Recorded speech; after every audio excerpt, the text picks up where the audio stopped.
வச்சாச்சு. இதில் போல் இன்னும் யார் டீச்சர் ஆரோக்கியத்தாய் டீச்சர் கூட இது மாதிரி ரொம்ப இன்ட்ரெஸ்டாக செய்வாங்க. அவங்க கூட இதில் பங்கு பெறுறதுக்கு இந்த மாதிரியான ஊக்குவிக்க விசுவாசிகளை ஊக்குவிக்கிறதுக்கு அவங்களுக்கு முன் வந்தால் அவங்க விருப்பம் இருந்தால் அதுலேயும் அவங்க என்ன சொல்லுங்க ஞாயிற்றுக்கிழமை வரும்போது அதில் இந்த வாரத்தில் ஒரு நாள் அப்படியே கொஸ்டின் பேப்பர் இதெல்லாம் எடுத்து அப்படியே அவங்களுக்கு 2 பேரும் சேர்ந்து இணைந்து இந்த காரியத்தை செய்யலாம். இல்லை வேறு ஏதாவது செய்யணும்னாலும் அவங்களுக்கு இந்த மாதிரி மனப்பாட வசனம் இதெல்லாம் செய்யக்கூடிய சின்ன பிள்ளைகளுக்கு மனப்பாட வசனம் கற்றுட்டு வர சொல்லி அவங்கள ஊக்கப்படுத்தணும். இப்படி ஒருத்தர் ஊக்கப்படுத்தி பிள்ளைகளை உற்சாகப்படுத்தணும். குழந்தைகளையும் தேவ பிள்ளைகளையும் உற்சாகப்படுத்தணும் என்று இந்த நேரத்தில் நான் உங்கள் அனைவரையும் கேட்டுக்கொள்கிறேன். அதே டீச்சர் விருப்பப்பட்டார் அவங்க செய்வாங்க. ஏன்னா அவங்க அந்த டீச்சரும் நீங்களும் டீச்சர் அவங்களும் டீச்சர், அவங்க ரிட்டையர்ட் டீச்சர், நீங்கள் இப்போ கரண்ட் டீச்சர். அதனால் செய்யுங்க. அதுபோல் நான் என்ன சொல்லுன்னா விசுவாசிகள் சும்மா நம்ம ஞாயிற்றுக்கிழமை விசுவாசியாக இருக்கக்கூடாது. என்னைக்கு இருந்தாலும் நம்ம ஆண்டவருக்காக ஏதாவது வேலை செஞ்சுட்டே இருக்கணும். அப்போ செய்யும்போது தான் ஆண்டவர் என்ன செய்வார், அவருக்கு இடையே செய்வார். நமக்கு என்ன செய்யணும்னு அவர் ரொம்ப சிந்திச்சுட்டு இருப்பார். அதனால் நம்ம கர்த்தருக்காக எதையாவது செய்து நம்ம சரித்திரம் படிக்கணும். நம்ம எதுக்கு வாழ்றது ஒரு அர்த்தத்தோடு வாழணும். ஏன்னா உபவாச ஜப கூட்டத்தில் ரேஷன் கடைக்கு போகிறவங்களெல்லாம் என்ன செய்யணும், உபவாச ஜப கூட்டத்தில் கலந்துட்டா ரேஷன் கடை தானே வீட்டுக்கே தேடி வந்துடும். அல்லேலூயா. அதை நான் உங்களுக்கு பலமுறை சொல்லியிருக்கிறேன். ஒரு கதை சொல்லியிருக்கிறேன், எல்லாருக்கும் நல்லா தெரியும். ராஜாவுக்கு பிறந்த நாள் வந்தப்ப ராஜா என்ன செஞ்சாரு, நீ எல்லாத்தையும் எங்களுக்கு அரண்மனை இருக்க எல்லா பொருளையும் நீங்கள் எடுத்துக்கோங்க அப்படின்னு சொன்னார். உடனே எல்லாரும் என்ன செஞ்சாங்க, ஓடி ஓடி ஓடி போய் எல்லாரும் எடுத்துக்கிறாங்க. அவருடைய பிறந்த நாள் அன்னைக்கு பரிசாக அவர் கொடுக்குறாரு எல்லாருக்கும். அப்போ எல்லாம் ஓடி ஓடி போய் எடுக்கிறாங்க. ஆனால் ஒரு பிள்ளை மட்டும் போகவே மாட்டேன்னு அவர் பக்கத்துலேயே நின்றுட்டு இருக்குது. அப்போ அவர் கேட்குறாரு, ஏன் பாப்பா உனக்கு இங்கே உங்களுக்கு எல்லாரும் எடுத்துகிட்டு போகிறாங்க, உனக்கு எடுத்துகிட்டு போக உனக்கு மனசு இல்லையா அப்படின்னா. அப்போ அந்த பாப்பா கேட்குது, எவ்வளோ பாருங்க கிளவராக கேட்குது, இது இங்கே இருக்கிறது எல்லாமே உங்களுக்கு சொந்தம் தானே அப்படின்னு சொல்லி கேட்குது. ஆமாம், எனக்கு தான் எல்லாமே எனக்கு சொந்தம் தான் அப்படின்னு சொல்லுவேன். அப்போ எல்லாமே உங்களுக்கு சொந்தமாக இருக்கிற உங்களை நான் பிடிச்சிக்கிட்டா எனக்கு எல்லாமே சொந்தம். இல்லையா? உடனே என்ன ரொம்ப சந்தோஷம். அது மாதிரி ஏசப்பாவை நீங்கள் இறுக்க பிடிச்சிட்டிங்கன்னா எல்லாம் உங்களுக்கு தேடி வந்துடும். அல்லேலூயா. நீங்கள் கஷ்டத்தெல்லாம் பட வேண்டாம், கஷ்டப்பட்டு நம்ம ஒரு காரியத்தை செய்ய வேண்டாம், எல்லாம் ஈஸியாக கொண்டு கொடுத்துருவார். அதனால் ஏசப்பாவை இறுக்க பிடிச்சிக்கோங்க. உபவாச ஜெப கூட்டம்னா ஜெபம்னா அதுக்கு முன்னால் நிற்கணும். ஏன்னா ஜெபம் தான் ஜெயத்தை கொண்டு வரும். ஜெபிக்கிற நமக்கு என்றைக்கும் ஜெயம் உண்டு. ஜெபிக்க நமக்கு பலன் உண்டு. பலன் இல்லாமல் வந்திருக்கீங்களா? நல்லா ஜெபிங்க, ஆண்டவருக்குள்ள ஏசப்பட்ட பேசுங்க, நிறைய உங்களுக்கு பலனை தகவல் கொடுத்துருவார். அதே இந்த நாளில் நம்ம அதுபோல் ஒவ்வொரு வாரமும் தொடர்ந்து அந்த ஆராதனையில் கலந்து கொள்ளுங்க. ஆராதனை என்பது பார்த்தீங்கன்னா விடுதலை. ஆராதனை தான் விடுதலையே கிடைக்கும். பிசாசின் பிடியிலிருந்தும் சாபத்திலிருந்தும் பாவத்திலிருந்தும் நமக்கு விடுதலை கொடுக்கறது என்னன்னா அந்த ஆராதனை தான். இன்னைக்கு எத்தனை பேருக்கு ஆராதனை பிரயோஜனமாக இருந்துச்சுன்னு சொன்னவங்களாம் கரங்களை உயர்த்தி தேவனுக்கு ஒரு ஐடியா செலுத்தினார். அல்லேலூயா. நல்ல ரொம்ப பிரயோஜனமாக ஆண்டவர் நடத்தினார். அதே யாரை கொண்டு வேணாலும் அவர் எதையும் செய்வார். அதனால் நம்ம மனசில் இடம் கொடுக்கணும். நான் செய்யணுன்ற வாஞ்சி இருக்கணும். ஏன்னா என்னிடத்தில் வாஞ்சியாக இருக்கிறவரை நான் விடுவிப்பேன் அப்படின்றார். அப்போ என் நாமத்தை நீ அறிந்திருக்கிறபடியாக, அவர் பேரை இயேசுவை நம்ம அறிந்திருக்கிறபடியால் நம்ம உயர்ந்த அடைக்கலத்தை வைக்கின்றார். அப்போ நம்ம உயர்ந்த அடைக்கலத்தில் வைக்கதான் அவர் விரும்புகிறார். நம்மளை தாழ்ந்த பாதை கொண்டு போய் விட விரும்பலை. ஏன்னா பிசாசு எல்லாரையும் கட்டி வச்சு நம்மளை என்ன செய்யலாம், ரொம்ப கஷ்டத்துலேயும் பிரச்சனையிலையும் பாடுகளையும் வேதனைகளையும் நம்ம அமிழ்த்தி கொண்டிருக்கிறான். ஆனால் நம்ம தேவன் என்ன செய்ய நம்மை உயர்த்தும்படியாக, நம்ம ஒவ்வொருவரையும் உயர்த்தி ஆசீர்வதிக்கும்படியாக நம்ம இந்த இடத்துல அழைத்து கொண்டு வந்திருக்கிறார். ஆகவே நம்ம ஒவ்வொருவரும் என்ன செய்ய எழுமணும், கர்த்தருக்காக எழுமணும். நான் ரேஷன் கடைக்கெல்லாம் போகாதீங்க, உங்களுக்கு எல்லாம் தேடி வரும். உங்களுக்கு ஒரு குறை இருக்காது. நீ பிஸ்னஸ் பண்ண போகணும்னு போகாத. நான் தான் சொல்வேன், நீ பிஸ்னஸை விட்டுட்டு நீ ஓடி இந்த இடத்துல உட்காரு, அது கேட்டு அது டபுள் மடங்கு தேவன் ஆசீர்வாதத்தை கொடுப்பார். என்னுடைய வாழ்க்கையில் நான் அனுபவிச்சு தான் சொல்கிறேன். அதனால் யாராக இருந்தாலும் சரி, தேவனுக்கு முதலிடம் கொடுங்க. தேவனுக்கு முதலாம், அதாவது சொல்றாரு, முதலாவது வசனத்தைலாம் நல்லா சொல்லுவாங்க எங்கள் சிஸ்டர்கள்லாம். முதலாவது தேவனுடைய ராஜ்யத்தையும் அவருடைய நீதியையும் தேடுங்கள், எல்லாம் உங்களுக்கு கூட கொடுக்கப்படும். எப்படி கொடுப்பதினாரா எப்படி சொல்றது? கூட கொடுக்கப்படும். நீங்க நினைக்கிறதுக்கும் நீங்க மீதியா உங்களுக்கு தேவன் நிறைய கொடுப்பாரு. அதனால நாங்க மனுஷன் கொடுக்கறது கொஞ்சம் தான். மனுஷன் கொடுக்கறதெல்லாம் நீங்க பார்க்காதீங்க. தேவன் வந்து உதவி எதிர்பார்க்க, அவர் செய்யறது நிறைய செய்வார். நாங்கெல்லாம் அப்படிதான். மனுஷனை நாங்க நோக்கி பார்க்கல, எந்த மனுஷனை போய் கேட்கல, கர்த்தரை நோக்கி பார்த்தோம். கர்த்தர் என்ன செய்தாரு? எங்களுக்கு அற்புதங்களை செய்து இந்த மட்டுமாய் உயர்த்தி ஆசீர்வதித்திருக்கிறார். அவன் உங்களை தேவன் உயர்த்த வல்லவராய் இருக்கிறார். பாரபட்சம் இல்லாத தேவன். கஞ்சா வட்டி இல்லை அவரு. உங்களுக்கு மட்டும் கொடுக்கணும், அவங்களுக்கு கொடுக்க கூடாது அப்படின்லாம் இல்லை. அவர் எல்லாரையும் நேசிக்கிறவர், எல்லாருக்கும் உதவி செய்கிறவர், எல்லாரையும் உயர்த்துகிறவர். யாரையும் அவர் கீழே கொண்டு வர மாட்டார். இங்க வந்திருக்க சபையில பழைய விசுவாசிகள் சொல்லுங்க, யாராவது இந்த இடத்துக்கு வந்து நான் வியாதிப்பட்டேன், நான் வந்து மறுத்து போனேன், இல்லை வந்து எனக்கு வந்து ஒன்றும் ஆசீர்வாதமே இல்லை, நான் கஷ்டப்பட்டேன், யாராவது ஒருத்தவங்க இருந்தாங்கன்னா சொல்லுங்க. இல்லை எனக்கு நான் ரொம்ப ஆசீர்வாதமா இருக்கிறேன், இந்த இடத்துக்கு வந்ததுனால நான் ஆசீர்வாதத்தை பெற்றுக்கொண்டேன்னு சொல்றவங்க கைகளை உயர்த்தி அதிகமாக சொல்லுங்க. அப்ப கர்த்தரை நம்பி அவர் சொல்றது, கர்த்தரை நம்புகிறவர்கள் செழிப்பார்கள். செழிப்பா வச்சுப்பாரு. நம்ம தரித்திரமா வைக்க மாட்டார், வறட்சியா வைக்க மாட்டார். நம்ம அதனால யாருகிட்டயுமே நம்ம கை நீட்டக்கூடாது. யாருகிட்டையும் கிடையாது. மனுஷனை பக்கம் உதவி விருதான்னு சொல்றாரு ஆண்டவர். தேவன் செய்கிற உதவி தான் பெரிய ஆசீர்வாதம். அதனால அவரை நம்பி வாழுங்க. அவரை நம்பி மனுஷன் எந்த மனுஷன் நம்பாதீங்க, கர்த்தரை நம்பி வாழுங்க. அவர் உங்களை பெரிய ஆளாக்குறாரு. ஹல்லேலூயா. அதே இந்த நாங்க யாராவது யாருக்கும் அது சாட்சிகள் சொல்லணும் அப்படின்னு சொல்லியிருந்தா, நான் இந்த இடத்துக்கு வந்தேன், எனக்கு கர்த்தர் நன்மையானதை செய்தார், என்னை வந்து எனக்கு மன அமைதியை கொடுத்துட்டாரு, நல்ல சுகத்தை கொடுத்தாரு, நல்ல பலத்தை கொடுத்தாரு, நான் வந்து சந்தோஷமா இருக்கிறேன் அப்படின்னு சொல்லக்கூடியவங்க இதுதான் சாட்சி. என் முடிமையை வச்சிருந்தேன், கூட போய் போயிடுச்சு, காணா போச்சு, அப்புறம் அந்த முடிமை எனக்கு ஜெபிச்சு எனக்கு கிடைச்சிச்சு. இது வந்து சாட்சி கிடையாது. எல்லாருக்கும் ஒரு மன அமைதி, மனதில் சந்தோஷம், ஒரு சமாதானம், ஒரு எனக்கு என்ன என்னுடைய சுகம், இதெல்லாத்தையும் எனக்கு கர்த்தர் கொடுத்தார் அப்படின்னு சொல்லக்கூடிய யாராவது இருந்தால் அவர்கள் வந்து இந்த இடத்துல வந்து தேவனை மகிமைப்படுத்தி சாட்சி சொல்லும்படியாக அன்போடு அழைக்கின்றேன். யாருமே இல்லையா? ஒருத்தருமே ஒண்ணு கர்த்தர் நன்மை செய்யலையா? கர்த்தர் நம்ம ஜீவனோடு வச்சிருக்கிறதே ஒரு பெரிய சாட்சி. இங்க எத்தனையோ பேரு உலகத்துல நேற்று இருந்தவங்க இன்னைக்கு இல்லாம போயிருக்காங்க. அதனால நாம வந்து இன்னைக்கு நம்ம ஜீவனோடு தேவன் வைத்திருக்கிறாங்க, அதற்கு நாம் கர்த்தருக்கு நன்றி செலுத்தக்கூடிய வகையை நாம் சாட்சி சொல்றோம். கர்த்தருடைய நாமம் மகிமைப்படுவதாக நான் சாட்சி சொல்றேன். கடந்த வருடத்திலையும் அதுக்கு முந்தின வருடத்திலையும் சரி, அதாவது நான் கர்த்தரை ஏற்றுக்கொள்வதற்கு முன்பாக என்னுடைய குடும்பத்துல நிறைய பாடுகள், கஷ்டங்கள், அவமானம், நிந்தை, என்னென்ன கஷ்டங்கள், வியாதியிலிருந்து எல்லாத்துலேயும் ஆண்டவர் வந்து எனக்கு விடுதலையை கொடுத்துருக்கிறார் அப்படின்னு சொன்னால், எப்பன்னா நான் கர்த்தரை எப்போ நான் முழு மனதாக அவரை ஏற்றுக்கொண்டனோ அதுக்கப்புறம் தான் எனக்கு எல்லாவற்றிலும் ஒரு விடுதலையே கிடச்சி. ஏன்னா என் வீட்டுக்கு நீங்கள் கர்த்தரை அறியாதவங்க நிறைய பேர் இருப்பீங்க.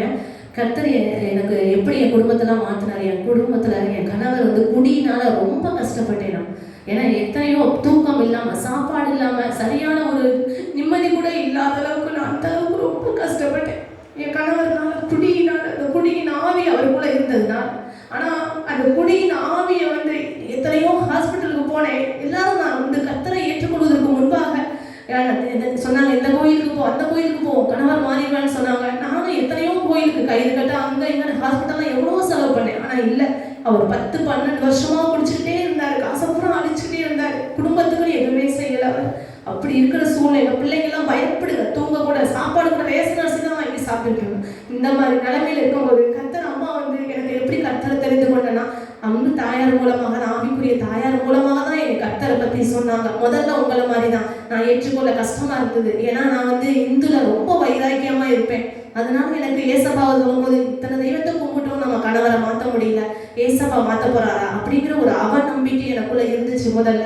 ஆனா அதுக்கப்புறம் நீ சர்ச்சுக்கு வா, கர்த்தர் இடத்துல நீ மனுஷனை நம்பாத, கர்த்தர் இடத்துல கேளு, நிச்சயமா கர்த்தர் உன் குடும்பத்தை மாற்றுவாரு, உன் குடும்பத்துக்கு சமாதானத்தை கொடுப்பாரு, உன் கணவருக்கு ஒரு பெரிய விடுதலையை கொடுப்பாருன்னு சொன்னாங்க. ஆனா நான் முதல்ல அப்படிதான் சர்ச்சுக்கு வருவேன், ஒரு வாரம் வரமாட்டேன், இப்படிமா தான் இருந்துகிட்டு இருந்தேன். ஆனா கர்த்தர் இடத்துல அப்ப நீங்க ஜீவனுள்ள தேவன்னு சொன்னாங்க. அது உண்மையா ஆண்டவரே, நான் ஒவ்வொரு சமூகத்துக்கு நான் வர்றப்பா, என் கணவர் அந்த குடியிலிருந்து நீங்க மாத்தி கொடுத்துட்டீங்கன்னா உண்மையில எந்த தெய்வத்தையும் நான் வணங்க மாட்டேன், உங்களை தான்ப்பா நான் கடைசி வரைக்கும் என்னுடைய ஜீவனோட நாள் மட்டும் என் குடும்பம் உன்னையும் நம்பியே இருக்கும். இருப்பான்னு சொல்லி ஒரு பொருத்தனையோட ஆண்டவர்கிட்ட நான் வந்து கேட்டேன். ஆண்டவர் எனக்கு அதை கொஞ்ச நாள்லயே என்ன செஞ்சுட்டாரு, மாற்றி கொடுத்துட்டாரு. நானும் என் பிள்ளைகளும் சர்ச்சுக்கு வரணும், பின்னாடி என் கணவர் வாங்கணும், இல்லை நான் வரல நீங்க போங்க அப்படின்னு சொன்னாரு. ஒரு நாள் அவராகவே என்ன செஞ்சாரு, நாங்க இங்க வர அம்மா எங்களுக்கு அடிக்கடி சத்தியத்தை பத்தி தான் சொல்லுவாங்க. வேலை செய்யறதோட முதலாளிங்க வந்து வேலை செய்தான் சம்பளம் அப்படின்னு சொல்லுவாங்க. ஆனா அப்படி இல்லை, அம்மா நீ வேலை செய்யலனாலும் பரவாயில்லன்னு சொல்லி எங்களை ஆபீஸ்ல என்ன செய்வாங்க, ஒரு 4 பேர் இருக்கும் குடும்பத்துல, கணவர்னால பிரச்சனைனால குடியினால அவங்கள உட்கார வச்சு கர்த்தருடைய வார்த்தையை தான் எடுத்து சொல்லுவாங்க. எந்த இடத்துலையும் எஜமான்கள் வந்து நான் கொடுக்குற சம்பளத்துக்கு நீ வேலை தான் செய்யணும், அனாவசியமா டைத்தை வேஸ்ட் பண்ணலாம் சொல்லுவாங்க. ஆனா இவங்க வந்து என்னன்னா குடும்பத்துல ஒரு சமாதானம் இருக்கணும் அப்படிங்கிறதுக்காக கர்த்தரை பத்தியே அடிக்கடி எங்களை என்ன செய்வாங்க, உட்கார வச்சு சொல்லுவாங்க. அதனுடைய பலன் தான் கர்த்தர் இன்னைக்கு என் குடும்பத்துல ஒரு பெரிய சமாதானத்தை கொடுத்துருக்காங்க. அதுக்காக நான் கர்த்தருக்கு கோடான கோடி நான் நன்றி சொல்றேன். எனக்கும் பலவீனம் இருந்துச்சு, லோ பிபி இருக்கும், அடிக்கடி மயக்கம் வரும், எனக்கு வேலையை செய்ய முடியாத. ஸ்கூல்லேயே அந்த மாதிரி தான், கை கால் உடனே நரம்பெல்லாம் பிடிச்சி இழுத்துருச்சு. அப்படி இருக்கிற சூழ்நிலையும் அம்மா தான் உடனே கூட்டி போய் ப்ரேயர் பண்ணுவாங்க, எல்லாம் செய்வாங்க. அதையும் கர்த்தர் இடத்துல நீ கேளு, நீ கேட்கும் போது கர்த்தர் உனக்கு அதை செய்வாங்க. அம்மா அது என்ன சொல்லுவாங்க, ஒரு பூஸ்டப் எனர்ஜி கொடுக்குற மாதிரி கர்த்தரை பற்றி அடிக்கடி வந்து அம்மா தான் வார்த்தை அடிக்கடி ஆவிக்குரிய தாயானவங்க சொல்லி எங்களை வந்து ஒவ்வொரு நாளும் எங்களை வந்து சமாதானப்படுத்தினாங்க. அதை உண்மையிலேயே ஏற்றுக்கொண்டோம். என் கணவர் இடத்துலையும் அம்மா கர்த்தர் மூலியமா தாயார் பேசி அவரையும் அழைத்து வந்தாங்க. குடும்பமா நாங்க இப்ப சர்ச்சுக்கு வர்றோம். அதுல இருந்து எங்களுக்கு குடும்பத்துல குடியிலிருந்து முழுமையா எனக்கு ஒரு விடுதலை கொடுத்தாரு. அதற்கு நான் வந்து கடைசி வரைக்கும் நாங்க குடும்பத்துல நன்றியோடு கர்த்தருக்கு நான் இருப்பேன். அது மட்டும் இல்லாம எனக்கு லோ பிபி எந்த ஒரு வியாதியும் கிடையாது. யூட்ரஸ் ப்ராப்ளம் இருந்தது, ப்ளீடிங் அதிகமாக போய் அது கேன்சர் கட்டி மாதிரி இருக்குன்னு கூட சொன்னாங்க டாக்டர். ஆனா கர்த்தர் அதையும் அது கேன்சர் இல்லை, உனக்கு சாதாரண கட்டி தான் சொல்லி அந்த ப்ராப்ளத்துல இருந்து கர்த்தர் எனக்கு விடுதலை கொடுத்தாரு. என் மகளுக்கு ஒரு காலேஜ் நல்ல இடம் கிடைச்சு அவளும் ஒரு படிக்க, என் பையனும் முன்னாடி ரொம்ப படிக்கவும் மாட்டான், வசனத்துல உட்காரவும் மாட்டான், ஒரு மாதிரியா இருப்பான். இப்போ வந்து அவனும் ஆளு கர்த்தருக்குள்ள நான் வந்து நீ ஒவ்வொரு நாளும் நீ ப்ரேயர் பண்ணணும், வசனம் படிக்கணும், ஒவ்வொரு நாளும் சொல்லிட்டு இருப்பேன். அவங்க படிச்சுட்டு இருக்காங்க. கர்த்தர் உண்மையிலே எங்க குடும்பத்துல ஒரு பெரிய சமாதானம், ஒரு சந்தோஷம். நாங்க ரேஷன் அரிசி வாங்கி சாப்பிட்ட இடத்துல கர்த்தர் ஒவ்வொரு நாளும் நாங்க நல்ல அரிசி வாங்கி சாப்பிட்டு நல்ல சாப்பாடு கர்த்தர் எங்களை 3 வேளையும் போஷிக்கிறார். அதற்காக நாங்க குடும்பமே எங்களுடைய கடைசி ஜீவனுள்ள நாள் நாங்க நன்றியோடு இருப்போங்கிற நேரத்துல அவருடைய நாமத்தை மகிமைப்படுத்த கர்த்தருக்கு நான் முதல்ல நன்றி சொல்லிக்கிறேன். இரண்டாவதாக அன்பு தாயாருக்கும் நான் நன்றி செலுத்துகிறேன். கோடான கோடி நன்றி சொல்றேன். இதுதான் சாட்சி. அதாவது அவங்க வீட்டுக்காரர் வந்து அப்படி ஒரு இதாக இருப்பார். இப்போ பாருங்க, அவர் வந்து பின்னாடி உட்காந்து கொஞ்சம் எந்திரிச்சு நில்லுங்க தம்பி மணி, எந்திரிச்சு நில்லுங்க கொஞ்சம். அவங்க அவர்லாம் நடக்க முடியாமல் வந்தார், நடக்கவே முடியாது, அவருக்கு கை காலெலாம் வராது. அப்படி ஒரு சூழ்நிலையில் அவர் வந்து இந்த இடத்துல ஏற முடியாமல் கையை பிடிச்சி தாங்கி கூட்டிகிட்டு வந்த அந்த சகோதரனை இன்னைக்கு ஆண்டவர் வந்து அந்த நல்ல ஊரெலாம் நல்லா நான் வேகமாக நடப்பார், நல்லா கையை வீசி சூப்பராக மனப்பறையே சுற்றிட்டு வந்துடுவார். அந்த அளவுக்கு கர்த்தர் அவரை ஆசீர்வதிச்சிருக்கிறாரு. அதனால் கர்த்தருக்கு போடக்கூடிய நன்றி. இது மாதிரி தான் வேறு யாராவது சாட்சி சொல்கிறவங்க இருந்தாங்கன்னா வந்து இது மாதிரி பக்தி விருத்திக்கு ஏற்ற சாட்சியை சொல்லணும். உட்காருங்க.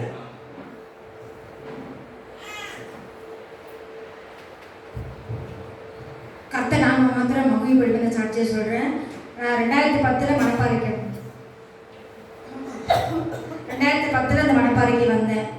எங்கள் வீட்டுக்காரர் இருந்தார், வந்து அந்த ஊருக்கு வந்தோடனே இறந்துட்டார். தண்ணி அப்போ அவரும் தண்ணி குடிப்பார், தண்ணி கேஸு தான் குடித்து இறந்துட்டார்.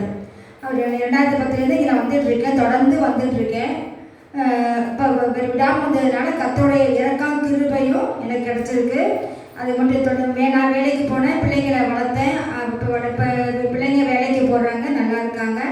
நான் சர்ச்சுக்கு பழைய வீட்டு மாடியில் அண்ணாவி நகரில் அம்மாவுக்கு வீடு இருக்குது, பழைய வீடு, அங்கே மாடி நடந்துகிட்டு இருந்தது. அங்கே ஒரு சேர் கிடந்தது, அந்த சேரை கொண்டு வந்து அங்கே இப்போ எங்கள் வீடு ஒரு சேர் கூட கிடையாது. அப்போ தான் முதியோர் பணத்துக்கு எழுதி போட்டிருந்தேன். முதியோர் அம்மா கிட்ட இந்த சேரை வாங்கவும் முதல்ல சேரை வாங்கவும் எடுத்துகிட்டு போகிறோமான்னு கேட்டேன், எடுத்துகிட்டு போமான்னு சொன்னாங்க. அந்த சேரை வாங்கிட்டு வீட்டுக்கு வந்தேன். 2 மாதம் எனக்கு முதியோர் பணம் வர ஆரம்பிச்சிருச்சு. அப்போ அதுலேருந்து வரிசையாக எனக்கு எல்லாமே வீட்டு ஜாமான்களோ வேலை வாய்ப்பு எல்லாமே எனக்கு நல்லபடியாக நடந்தது. இங்கேயும் தொடர்ந்து விடாமல் வந்துட்டு இருந்தேன். இது என்ன விசேஷம்னா, எனக்கு வந்து அம்மா அப்பா ஹெல்ப் பண்ணாங்க, தம்பி ஹெல்ப் பண்ணாங்க. அப்புறம் வீட்டுக்கு வந்து எங்கள் வீட்டில் இந்த ஜாமான் நான் காசை போட்டு வாங்கவே இல்லை. ஃப்ரிட்ஜ் இருக்குது, வாஷிங் மிஷின் இருக்குது, எல்லாமே இருக்குது. யாரும் எனக்கு காசு நாங்கள் எல்லாமே எங்கள் தம்பி கொடுத்தது, ஃப்ரீயாக கொடுத்தது. இதுதான் ரொம்ப விசேஷம். இப்போ காசு போட்டு வாங்குறதுல சாட்சி கிடையாது. நான் ஃப்ரீயாக வந்ததே எங்கள் புதுசாக வந்து வாங்கி கொடுத்தாங்க, அதுதான் பெரிய சாட்சி. தொடர்ந்து வாங்க, அற்புத அடையாளம்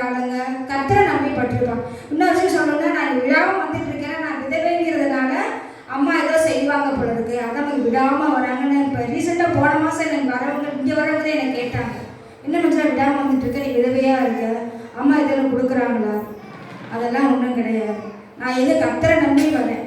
அம்மா உதவி செய்கிறாங்கன்னு யாரும் சொல்லாதீங்க. கர்த்தரை நம்பி வாங்க. அம்மாவுக்கு நம்ம தான் சபைக்கு செய்யணும். நம்ம சபைக்கு நம்ம தான் நம்ம பெற்றிருக்கோம், நம்ம தான் நம்ம சபைக்கு செய்யணும். அம்மாவை எதிர்பார்க்கக்கூடாது நம்ம அப்படின்னு நினச்சி நம்ம சொல்லிட்டு இருக்கேன். அதனால் தொடர்ந்து வாங்க, நம்பிக்கையாக வாங்க, ஆண்டவர் தேடி வாங்க, நிச்சயம் அற்புதம் நடக்கும். கர்த்தரை கொடான கோடு நன்றி. எனக்கு இன்னொரு விஷயம்னு சொன்னால், எனக்கு இந்த அதிசயம் காண செய்வே இந்த வாரம் வாக்குத்தத்தம் வருஷம் ஆண்டவர் பேசுவார். அது மாதிரி வாக்குத்தத்தை பேசுவாங்க ஒட்டியிருக்காங்க. அது மாதிரி எனக்கு ஒரு வாக்குத்தத்தம் அதிசயம் காண செய்வேன்னு ஆண்டவர் சொல்லியிருக்காரு. அதுக்காக எனக்கு அடையாளம்லாம் கேட்க கஷ்டமாக இருந்துச்சு. ஏன்னா ஆண்டவர் 10 வருஷம் பைபிள் படிச்சுட்டு இருக்கேன். இங்கே கடைக்கெல்லாம் வேலைக்கு போகும்போது எடுத்துகிட்டு போயிடுவேன். எடுத்துகிட்டு போய் கடைக்கு நேரத்தில் படிப்பேன். அப்போ கர்த்தர் வார்த்தை பேசிட்டே இருப்பேன். என் கூட இருக்காருங்கிறது தெரியும். இருந்தாலும் எனக்கு ஒரு அடையாளம் காட்டுங்க ஏசப்பா அப்படின்னு சொல்லிட்டேன் நான். அந்த அடையாளமும் நடந்திருக்கு. அதுக்காக கர்த்தரை கோடான கோடி தொடர்ந்து வாங்க, நம்பி வாங்க, ஆண்டவரை நம்பி வாங்க, நிச்சயம் அற்புதம் நடக்கும். இங்கே வந்ததுக்கு நன்றி.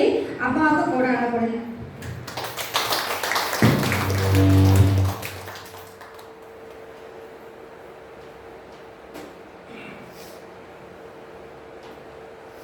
அது ரொம்ப கஷ்டப்பட்ட பிள்ளை. ரொம்ப சின்ன 2 குழந்தைங்க, கை குழந்தைகளை வச்சுட்டு ரொம்ப கஷ்டப்பட்டு இருந்துச்சு. ஆனால் சபைக்கு வந்துச்சு. அப்போ வரும்போது அதுக்கு பாவம் ஒன்றுமே தெரியாது. அது அதாவது ஒரு எல்லாமே போல இருக்காது. அது கொஞ்சம் ஒரு மாதிரியாக தான் இருக்கும். ஆனால் கர்த்தர் அதை நல்லா எடுத்து ஆண்டவர் ஜெபிக்க அதுக்கு நல்ல ஒரு நிலனை கொடுத்து நல்லா அறிவை கொடுத்து நீங்கள் பைபிளை பற்றி நல்லா எதை கேட்டாலும் சொல்லக்கூடிய அளவுக்கு அந்த பொண்ணை கர்த்தர் ஒரு ஆசீர்வச்சிருக்காரு. குடும்பத்தையும் பார்க்க ஆசீர்வாதமாக வச்சுருக்காரு. அதுபோல் உங்களுடைய வாழ்க்கையில் தேவனை ஏற்றுக்கொண்டார். மனுஷங்க எதிர்பார்க்கவே கூடாது. ஏசப்பட்ட நீங்கள் என்ன விசுவாசத்தோடு கேட்கும்போது அவர் உங்களுக்கு அப்படியே கொடுக்க வல்லவராக இருக்கிறார். அடுத்தபடியாக நம்ம யாராவது சாட்சி சொல்றவங்க இருக்குங்களா? இல்லை. அடுத்தபடியாக நாம் இப்பொழுது காணிக்கைக்காக கடந்து செல்றோம். காணிக்கை யாருக்குமே கட்டாயம் அல்ல. இது போடணும் கட்டாயம் அல்ல. வெசனமா ஐயோ என்ன காணிக்கை போடணுமே அப்படின்னு சொல்லி வெசனமாக்கியமல்ல. உங்கள் மனசில் என்ன ஆண்டவர் பேசுகிறாரோ அது உங்களுடைய தகுதிக்கு தகுந்த அளவு நீங்கள் கர்த்தருக்கென்று காணிக்கை படைக்கும் போது கர்த்தர் அதற்கேற்ற பலனை உங்களுக்கு திருப்பி தருவார். 1000 மடங்காக அவர் திருப்பி தர வல்லமை உள்ளவர் தேவன். அவை இந்த நாளில் நாம் இப்பொழுது காணிக்கை செலுத்த இருக்கிறோம். காணிக்கை பாடலை காணிக்கைக்காக ஜெபம் பண்ணி காணிக்கை பாடலை பாட யார் ஆவியானவர் உங்களுக்குள்ள பேசுகிறாரோ அவர்கள் இந்த இடத்துல காணிக்கை ஜெபம் செய்து பாடும்படியாக அன்போடு கேட்டுக்கொள்கிறேன். ஆசீர்வதிக்கும்படி நாங்கள் ஜெபிக்கிறோம் தகப்பனே. கொடுக்க முடியாத கரங்களை கொடுக்கக்கூடிய அளவிற்கு உயர்த்த போகிற கிருபைகளுக்காக உனக்கு நன்றி அப்பா. இந்த வருடத்திலே நீ ஒவ்வொருவரையும் ஆண்டவரை செழிப்பாக மாற்ற போகிற கிருபைகளுக்காக உனக்கு நன்றி தகப்பனே. ஒவ்வொரு காணிக்கைகளையும் வீணென்று செலவு செய்யாதபடிக்கு உமக்கேற்று ஊழியத்திற்கு என்று பயன்படுத்த எங்கள் விசேஷ ஞானத்தை நிரப்பும்படி நாங்கள் ஜெபிக்கிறோம். மீதியான நேரத்தை ஒரு கருத்திலே ஒப்புக் கொடுக்கிறோம். எங்களை தரை மட்டும் தாழ்த்தி ஒரு நாமத்தை உயர்த்துகிறோம். இயேசுவின் மூலம் ஜெபிக்கிறோம். எங்கள் ஜெபம் கேட்கும் ஜீவனுள்ள நல்ல பிதாவே. ஆமென், ஆமென்.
தருவாங்க, நம்ம சபைக்கு போனால் என்ன தருவாங்க அப்படின்னு சொல்லி நீங்கள் நிச்சயமாக அதை எதிர்பார்த்து நீங்கள் வராதீங்க.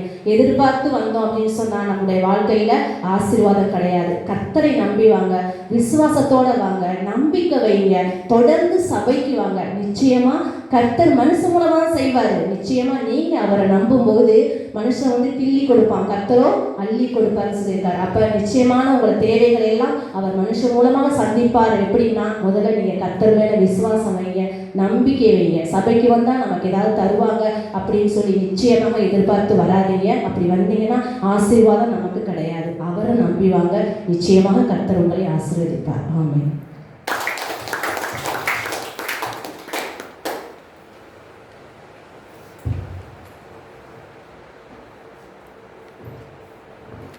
அல்லேலூயா, அல்லேலூயா, அல்லேலூயா. அல்லேலூயான்னு சொன்னா எதுக்கு? நான் உலகம் முழுவதும் ஒரே ஒரு பாஷை. இப்போ நம்ம வந்து ஒவ்வொரு ஊர், தமிழ்நாட்டுனா தமிழ் பேசுவோம், கர்நாடகானா அங்கே என்ன செய்வோம், என்ன பேசுவோம், தெலுங்கு கன்னடா பேசுவோம். அப்போ மகாராஷ்டிராவில் ஹிந்தி பேசுவோம், அந்த பக்கம் வடமாநிலமெல்லாம் ஹிந்தி பேசுவோம் இல்லையா? ஆனால் ஒரே ஒரு மொழி, உலகத்துக்கெல்லாம் ஒரே ஒரு மொழியை தான் அல்லேலூயா. அல்லேலூயான்னு சொல்லுவோம், அல்லலெல்லாம் நீங்கி போயிடும்.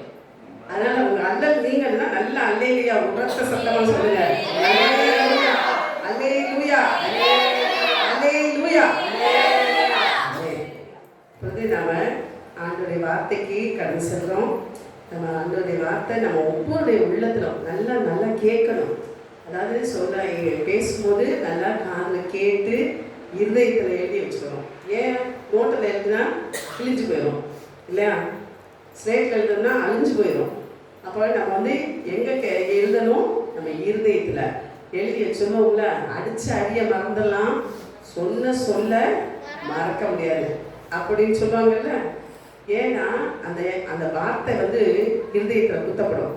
அதுபோல தான் நம்முடைய ஆண்டோடைய வார்த்தைகள் ஒவ்வொருடைய இருதயத்திலையும் போய் சேர்ந்து அந்த இருதயத்தில் இருக்க வார்த்தையின்படி நீங்கள் என்ன செய்யணும்? ஒவ்வொரு நாளும் வாழ நீங்கள் அதை கற்றுக்கொள்ளணும். இந்த நாளில் எத்தனையோ பேர் காணிக்கை கொடுக்க முடியலையேன்னு வருத்தப்படாதீங்க. கர்த்தர் உங்களுக்கு நிறைய கொடுக்குற பக்கம் உங்களை ஆசீர்வதிக்க போகிறார். வருஷத்தில் நிறையனா ஆண்டு சொல்ல கொடுங்கள், அப்பொழுது உங்களுக்கு கொடுக்கப்படும். இல்லைனாலும் பரவாயில்ல, ஆண்டவர் அந்த மனசு இருக்கும். ஐயோ நம்ம கொடுக்க முடியலையேன்ற அந்த மனசு இருந்துச்சுனாவே போதும், ஆண்டவர் அதை பார்த்து உங்களுக்கு அதுக்கு என்ன கொடுக்கக்கூடிய வாய்ப்பை உங்களுக்கு ஏற்படுத்தி கொடுப்பார். அதனால் அவர் எவரையும் மேன்மைப்படுத்த அவரால் முடியும். அப்போ யாரையும் மேன்மையாக கொண்டு வருவார். அதனால் எங்களை மட்டும்தான் உயர்த்தினார், உங்களையும் உயர்த்துவார் கர்த்தர். அதை நாம் ஒவ்வொருவரும் இந்த நேரத்தில் நாம் இந்த வார்த்தைக்கு நேராக செல்வோம். எல்லாம் கண்ணை மூடி ஆண்டவருக்கு நேராக நம்ம இருதயத்தை வைத்து திறந்து கொடுக்கணும். ஆண்டவரே, இந்த வார்த்தைகள்லாம் என் இதயத்துக்குள்ளே வரணும். அந்த இதயத்தில் எழுதப்பட்ட அந்த வார்த்தைகளை நாங்கள் ஒரு நாள் மறக்காதபடிக்கு அந்த வார்த்தைகள் ஒவ்வொன்றையும் நாங்கள் எங்கள் வாழ்க்கையில் நாங்கள் அதை அப்படியே பிரயோஜனப்படுத்த, ஆண்டவரே அதன் மூலமாக எங்களுக்கு ஆசீர்வாதங்கள் கிடைக்க, எங்களுக்கு ஒரு செழிப்பு உண்டாக எங்களுக்கு கிருபை பாராட்டுங்க ஆண்டவரேன்னு சொல்லி நாங்கள் கேட்போம். அன்பின் பல்லவ பிதாவே, அப்பா தகப்பனே, நன்றியோடு துதிக்கிறோம், சோதரிக்கிறோம்ப்பா. தகப்பனே ஏசப்பா, இப்பொழுது நீங்கள் பரத்திலிருந்து உடைய வார்த்தைகளை அனுப்பியிருப்பீங்கப்பா. அன்றைக்கு இஸ்ரவேல் ஜனங்கள் வனாந்தரத்தில் நடந்த போது ஆண்டவரே அப்பா தகப்பனே, ஆண்டவரே நீ மன்னாவை பொழிய பண்ணின தேவன் ஆண்டவரே, அவர்கள் பசியா இருக்கக்கூடாது என்று சொல்லி அவருக்கு மன்னாவை ஆண்டவரை கொடுத்து புசிக்க கொடுத்தீர் ஆண்டவரே. அதே போல இந்த நாளிலும் ஆண்டவரே அப்பா தகப்பனே, வனாந்தரமான இடத்திலே வந்து ஆண்டவருடைய வார்த்தையை கேட்கும்படியாக வந்திருக்கிற ஒவ்வொருவருக்கும் என் தேவனாய கர்த்தர் ஆண்டவரே பரலோகத்திலிருந்து மன்னாவை நீர் அனுப்பும்படியாக ஜெபிக்கிறோம் அப்பா. ஆவியானவரே நீர் ஆண்டவரே அந்த வார்த்தையை நீர் பேசும்படியாக, அடியாளுடைய இதயத்திலிருந்து நீர் பேசும்படியாக ஜெபிக்கிறோம் அப்பா. தகப்பனே, நீர் பேசுகிற ஒவ்வொரு வார்த்தைகளும் ஆண்டவரே எங்களுடைய அந்த வாழ்க்கைக்கு பிரயோஜனமாக, எங்களுடைய வாழ்க்கையிலே ஆண்டவரே ஒரு உயர்வை கொண்டு வரும்படியாக, எங்கள் வாழ்க்கையிலே ஒரு செழிப்பை கட்டளையிடும்படியாக, எங்கள் வாழ்க்கையிலே ஒரு சுகத்தை கொடுக்கும்படியாக இந்த வார்த்தைகள் அமைய எங்களுக்கு உதவி செய்யுங்க தகப்பனே. ஏசப்பா தகப்பனே, இங்க பேசுகிற அடியாளை நீர் மறையும் ஆண்டவரே. நீங்க உங்களுடைய நாம மாத்திரம் மகிமைப்படணும். அடியாளை மறைத்து நீர் வெளிப்படும். உடைய வார்த்தைகள் ஒவ்வொன்றும் பேசுகிற அடியாளுக்கும் கேட்கிற பிள்ளைகளுக்கும் ஆண்டவரே அப்பா தகப்பனே ஆசீர்வாதமா இருக்கட்டும். இயேசுவின் நாமத்தில் ஜெபிக்கிறோம் பிதாவே, ஆமென், ஆமென். ஏசாயாவுடைய புஸ்தகம் 41வது அதிகாரம் 13வது வசனம் சொல்கிறது, பயப்படாதே, நான் உனக்கு துணை இருக்கிறேன். அல்லேலூயா. பயப்படாதே, நான் உனக்கு துணை இருக்கிறேன். கர்த்தர் நான் உனக்கு துணை இருக்கிறேன் என்று சொல்கிறார். அப்ப கர்த்தர் வந்து நமக்கு துணையா இருக்கிறார். கர்த்தர் நமக்கு துணையா இருந்தா நம்ம கஷ்டம் வருமா? எங்க வீட்டுக்காரர் எனக்கு துணையா இருக்காருன்னு சொன்னீங்கன்னா ஒரு நாள் கஷ்டம் வந்துடும். ஏன்னா எங்க வீட்டுக்காரர் துணையா இருந்தாருன்னா அவர் குடியாருனா இருப்பாரு, நமக்கு ஒரு பைசா கொடுக்க மாட்டார் இல்லையா?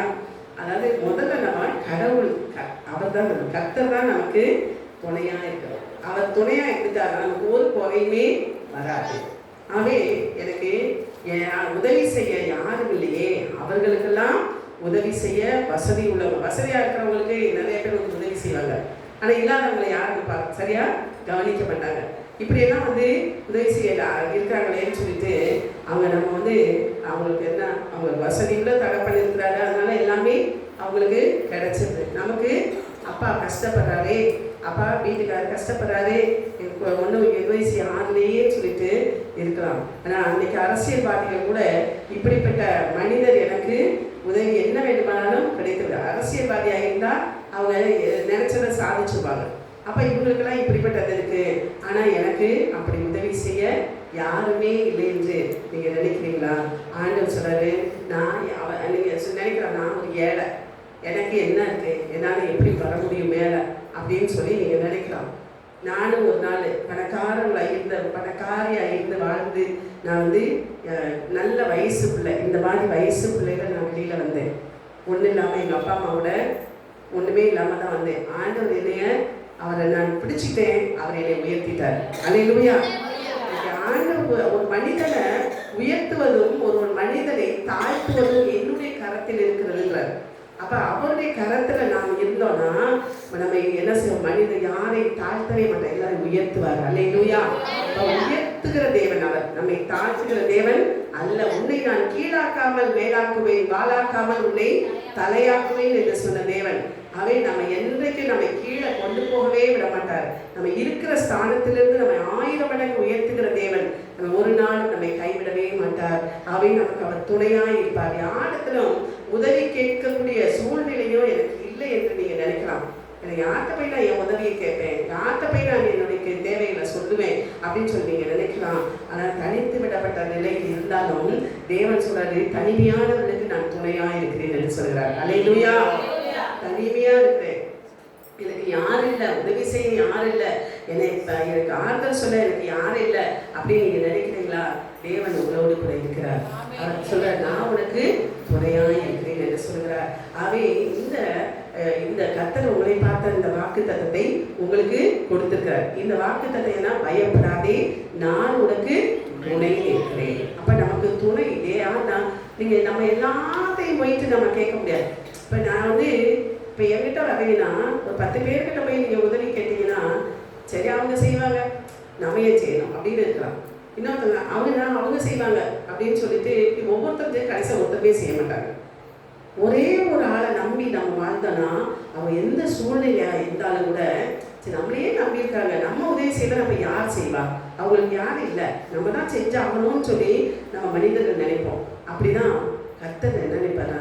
அவரையே நம்ம சார்ந்து வாழும். கர்த்தரையே சார்ந்து வாழ்கிற நமக்கு என்றென்றைக்கும் விடுதலை கிடைக்கும். எல்லாவற்றிலிருந்து நமக்கு விடுதலை கிடைக்கும். ஆகவே அப்படிப்பட்ட காரியங்கள், இப்படிப்பட்ட உணர்வில் இருக்கக்கூடியவர்கள் அநேகமா இருக்கிறாங்க. இந்த மாதிரி எனக்கு உதவி செய்ய யாரும் இல்லையே என்று சொல்லக்கூடிய அநேகம் இந்த உலகத்துல வாழ்ந்து கொண்டிருக்கிறாங்க. இப்ப உங்களே எத்தனை பேர் அப்படி வாழ்றீங்களான்னு எனக்கு தெரியாது. ஆனா வந்து கர்த்தர் வந்து சொல்றாரு, கர்த்தர் உங்களை பார்த்துதான் சொல்றாரு, யாருமே இல்லாவிட்டா என்ன மகனே, யார் இல்லாவிட்டா உனக்கு என்ன மகளே அப்படின்னு கேட்குறேன். யார் இல்லை, ஏன் நீ கவலைப்படுற, நான் இருக்கிறேன் உனக்கு. அப்பா இப்படி வந்து அவர் என்ன சொல்ற, உங்களோடு இது உங்களுடைய படிப்புல துணையா இருப்பார், உங்களுக்கு படிப்புல துணையா இருப்பார், நீங்க செய்யக்கூடிய தொழில்ல உங்களுக்கு அவர் துணையா இருப்பார், நீங்க செய்யக்கூடிய வேலை ஸ்தலத்துல உங்களுக்கு துணையா இருப்பார். அதே போல வந்து ஊழியத்துல நம்ம ஊழியம் செய்யறோமா, ஊழியத்துல எனக்கு இன்னும் இதை எடுத்து பயன்படுத்தலையே அப்படின்னு நீங்க நினைக்கலாம். ஆனா ஆண்டவர் சொல்றாரு, அதுல நமக்கு துணையா இருப்பாரு. அப்ப ஏதோ ஒரு பிரச்சனை நமக்கு தடையாவே இருந்துக்கலாம். அந்த தடையிலிருந்து கர்த்தர் என்ன செய்வார்? தடைகளை நீக்கி போடக்கூடிய கர்த்தர் நம்ம கூட இருப்பார். இது மாதிரி குடும்பத்தில் பார்த்தீங்கன்னா பலவிதமான காரியங்கள் இருக்கலாம். குடும்பத்தில் கணவனுக்கு மனைவிக்காக பிரச்சனை இருக்கலாம், குடியாக இருக்கலாம், இல்லை ஏதாவது ஒரு பிரச்சனை குடும்பத்தில் சமாதானம் இல்லாமல் சந்தோஷம் இல்லாமல் இப்படி இருக்கலாம். ஆனால் எல்லா காரியத்திலும் உதவி செய்யும்படியாக அப்போ நான் உங்களுக்கு துணை நிற்கிறேன் என்று கர்த்தர் சொல்கிறார். அல்லேலூயா சொல்லமா? துணை நிற்கிறேன் சொல்லுவோம். நம்ம என்ன சொல்ல, நான் உனக்கு இப்போ நான் சொல்றேன், நான் உனக்கு துணையாக இருக்கிறேன் அப்படின்னு சொல்லுவோம். கையை தட்டுறீங்க. கர்த்தர் சொல்றாருப்பா. கர்த்தருக்கு அரசியல்வாதி அங்கே இருந்து என்ன செய்வாங்கன்னா, அங்கே வந்து மேடையில் நின்று சொல்லுவார், நான் உங்களுக்கு 5 மணி அரிசி தரேன் மாசம் அப்படின்னு சொன்னோம்னா என்ன செய்வோம்? கையை தட்டுவோம். இந்த மனுஷனுக்கு கை தட்டல, கர்த்தருக்கு நம்ம கடவுளுக்கு நம்ம கை தட்டல. கடவுளுக்கு தான் நம்ம கடவுள் சொன்னார்னா அதை செய்வார். மனுஷனுக்கு சொல்லுவான், நாளைக்கு செய்ய மாட்டான். ஆனா கர்த்தர் மட்டும் வந்து சொல்லிட்டார்னா அது செய்ய தவறவே மாட்டார். அல்லேலூயா. அவர் உங்களுக்கு துணை நிற்கிறார். சங்கீதம் 46:1 சொல்கிறது. யாராவது எடுத்தவங்க வாசிங்க. சங்கீதம் 46:1. தேவன் நமக்கு அடைக்கலமும் பெலனும் ஆபத்து காலத்திலே அனுகூலமான துணையாயிருக்கிறார். ஆபத்து வரும்போது இயேசுவேன்னு நாங்களாம் வாகனத்தில் செல்லும் போது பலவிதமான ஆக்சிடென்ட்டை சந்திச்சிருக்கிறோம். அப்போ ஆக்சிடென்ட் ஆகும்போது ஆக போகிற நேரம் இயேசுவே அப்படின்னு இல்லைன்னா நான்லாம் என்றைக்கோ பணமாகி போயிருப்பேன், ஒன்றுமே இருக்க மாட்டேன். மரத்தில் அடித்து ஒரு இதில் சுக்கு நூறாக கார போச்சு. ஆனால் கர்த்தர் ஜீவனோடு பாதுகாத்தார். அல்லேலூயா. இயேசுவே அப்படின்னு தான் கூப்பிட்டேன். இயேசுவே அப்படின்னு சொன்னேன். அந்த மரத்தில் அடிக்க போது எனக்கு தெரிஞ்சிருச்சு. நான் தான் ஓட்டிக்கிட்டு போகிறேன். அப்படியே இயேசுவேன்னு ஒரு சத்தம் போட்டேன் பாருங்க. கண்ணாடி பூரா முன்னாடி உட்காந்து மேலே தான் அடிச்சிச்சு. ஆனால் என் மேலே ஒரு கண்ணாடி ஒரு சின்ன கீரல் கூட இல்லை. அல்லேலூயா. அவர் நமக்கு பாதுகாப்பாக இருக்கிறவர். அதான் சொல்றாரு, அவர் நமக்கு அடைக்கலமும் பெலனும். பெலனா இருக்கிற இன்னைக்கு நான் எனக்கு வயசு என்ன தெரியுமா? 72 வயசு. இன்னைக்கு பெலனோடு இருக்கிறேன் அப்படின்னு சொன்னா அந்த கர்த்தருடைய கிருபை. அல்லேலூயா. அப்ப நான் ஆபத்து காலத்திலே நான் உனக்கு துணையாக இருக்கிறேன். அப்ப ஆபத்து நேர்ந்த சமயத்துல என்னை நோக்கி கூப்பிடுன்றார். ஆபத்து வரும்போது என்னை நோக்கி கூப்பிடு, நான் வந்து உன்னை விடுவிப்பேன் அப்படின்னு சொல்றார். அப்ப நம்ம விடுதலை கொடுக்கிற தேவன் நமக்கு நம்ம கூடவே இருக்கிறார். அதனால அப்படிதான் சங்கீதக்காரன் சொல்றாரு, பயப்படாதீர்கள், பயப்படாதீர்கள், இயேசு உங்கள் பக்கத்தில் நின்று கொண்டு இருக்கிறார் என்று சொல்லி என்ன சொல்லுமா? இப்போ உங்க பக்கத்துல எல்லாம் இயேசு நிற்கிறாரா இல்லையா? எப்ப நிற்கிறாருன்றவங்க உணர்றவங்கள கையை உயர்த்துறாங்க. அப்ப வந்து உனக்கு அனுகூலமான துணையாக உதவி செய்கிறவராக நமக்கு உதவி செய்ய வல்லவர். நீ அழுது, நீ வந்து நீ பூரா போய் உட்காந்து, நீ ஒரு சிலைக்கு முன்னாடி உட்காந்துட்டு நீ போய் அழுதுகிட்டே இரு. ஐயா எனக்கு வந்து இது இல்லை அது இல்லை, அது ஏதாவது உங்களை பார்த்து கேட்குமா? ஏமா கவலைப்படுற? நீ கவலைப்படாத, நான் உனக்கு துணையா இருக்கிறேன், நீ உனக்கு எல்லாம் நான் தரேன்னு சொல்லுமா. நீ பூரா நீ இருந்தாலும் அழுதுகிட்டே இருந்து தலைவலி வந்து அப்புறம் படுக்கையில் கிடந்து அப்புறம் கஷ்டப்படணும். ஆனால் ஆண்டவர் சொல்றாரு, நீங்க வார்த்தையினால அதை ஆறுதல் படுத்துகிற தேவன். அவர் சொல்றாரு, நீ பயப்படாத, நான் உன்னோடு கூட இருக்கிறேன், திகையாதே, நான் உன் தேவன், உன்னை பலப்படுத்தி உனக்கு சகாயம் பண்ணுவேன், உனக்கு துணையா இருப்பேன், உனக்கு உதவி செய்வேன் அப்படின்னு சொல்லி நம்மோடு பேசுகிற தேவன். அப்ப நம்மளோட பேசுகிற தேவன். அவர் செத்தாரு, 3ஆம் நாள் அவரை வந்து அடக்கம் பண்ணப்பட்ட 3ஆம் நாள் அவர் உயிரோடு எழுந்துட்டார். அவர் இன்றைக்கு உயிருள்ள தேவனாக நமது மத்தியிலே அசைவாடி கொண்டிருக்கிறார். ஆகவே அப்படிப்பட்ட அசைவாடுகிற தேவன், ஜீவனுள்ள தேவன், உயிருள்ள தேவனை தான் நாம் ஆராதித்துக் கொண்டிருக்கிறோம். ஆகவே அவர் உங்களை ஒரு நாளும் கைவிடவே மாட்டார். கவலைப்படாத, கலங்காத, திகையாத, நான் உன்னோடு இருக்கிறேன் அப்படின்னு சொல்லக்கூடிய அந்த உயிருள்ள தேவனைத்தான் நாம் ஆராதிக்க வந்திருக்கிறோம். ஆகவே நம்ம என்ன செய்யக்கூடாது? எப்பவுமே வந்து அவரையே நம்பி வாழணும். அவரையே நம்பி நம்ம அங்க எங்க ஓடக்கூடாது. வலதுபுறம் இடதுபுறம் நீ சாயாதபடிக்கு உன் காலை தீமைக்கு விலக்குவாயாக என்று சொல்லி சொல்லப்படுது. அதனால வலது இங்கிட்டு போனா அங்கிட்டு ஏதாவது கிடைக்குமா, இல்லை இங்கிட்டு போனா இங்கிட்டு ஏதாவது கிடைக்குமா, இப்படி நாம வந்து வாழக்கூடாது. ஒரே தெய்வத்தை நம்பி நாம அவரையே சார்ந்து கர்த்தரையே சார்ந்து வாழ்கிற நமக்கு என்னாலும் விடுதலை. அல்லேலூயா. மத்தேயுடைய புஸ்தகம் 14வது அதிகாரம் 25 முதல் 31வது வசனம் வரை எடுத்து வாசிங்க. மத்தேயு 14:25 முதல் 31 வசனம். அவர் கடலின் மேல் நடக்கிறதை சீஷர்கள் கண்டு கலக்கமடைந்து ஆவேசம் என்று சொல்லி பயத்தினால் அலறினார்கள். உடனே இயேசு அவர்களோடு பேசி திடன் கொள்ளுங்கள், நான் தான், பயப்படாதிருங்கள் என்றார். பேதுரு அவரை நோக்கி, ஆண்டவரே, நீரே ஆனால் நான் ஜலத்தின் மேல் நடந்து உம்மிடத்தில் வர கட்டளையிடும் என்றான். அதற்கு அவர் வா என்றார். அப்பொழுது பேதுரு படவை விட்டு இறங்கி இயேசுவினிடத்தில் போக ஜலத்தின் மேல் நடந்தான். காற்று பலமாய் இருக்கிறதை கண்டு பயந்து அமிழ்ந்து போகையில், ஆண்டவரே, என்னை இரட்சியும் என்று கூப்பிட்டான். உடனே இயேசு கையை நீட்டி அவனை பிடித்து அற்ப விசுவாசியே, ஏன் சந்தேகப்பட்டாய் என்றார். அல்லேலூயா. பாருங்க, அப்ப என்ன தெரியுமா, ஒரு நாள் இயேசு ஒரு கடல்ல அவரிடம் நடந்து போயிட்டு இருக்கிறாரு. அப்போ அந்த நடக்கும்போது இந்த சீஷர்கள் எல்லாம் என்ன செய்யறாங்க, படகுல போயிட்டு இருக்காங்க. அவரோடு 12 பேர் இருந்தாங்க. எத்தனை பேர் கிறிஸ்தவங்க இருக்கீங்க?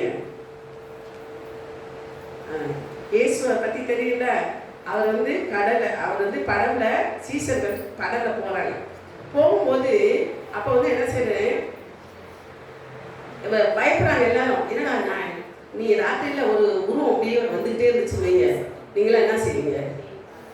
பயப்படாம இருப்பீங்களா? பயப்படுவீங்களா? ஐயோ என்ன உருவம் வந்து அப்படின்னு என்ன பேய் பிசாசு அப்படின்னு சொல்லி நமக்கு ஒரு பயம் வரும். அதே மாதிரி ஏசு என்ன செஞ்சாரு, அவர் நடந்து வரத பார்த்தோம், இந்த கடவுள இருக்கவங்களுக்குலாம் பயம் வந்துருச்சு, கலக்கமா இருந்தது. ஐயோ என்னடா அது அப்படின்னு சொல்லி. அப்ப அவர் என்ன சொல்றாரு, அலறிட்டாங்க, பயத்தினால அலறிட்டாங்க அந்த சீஷர்கள் எல்லாம்.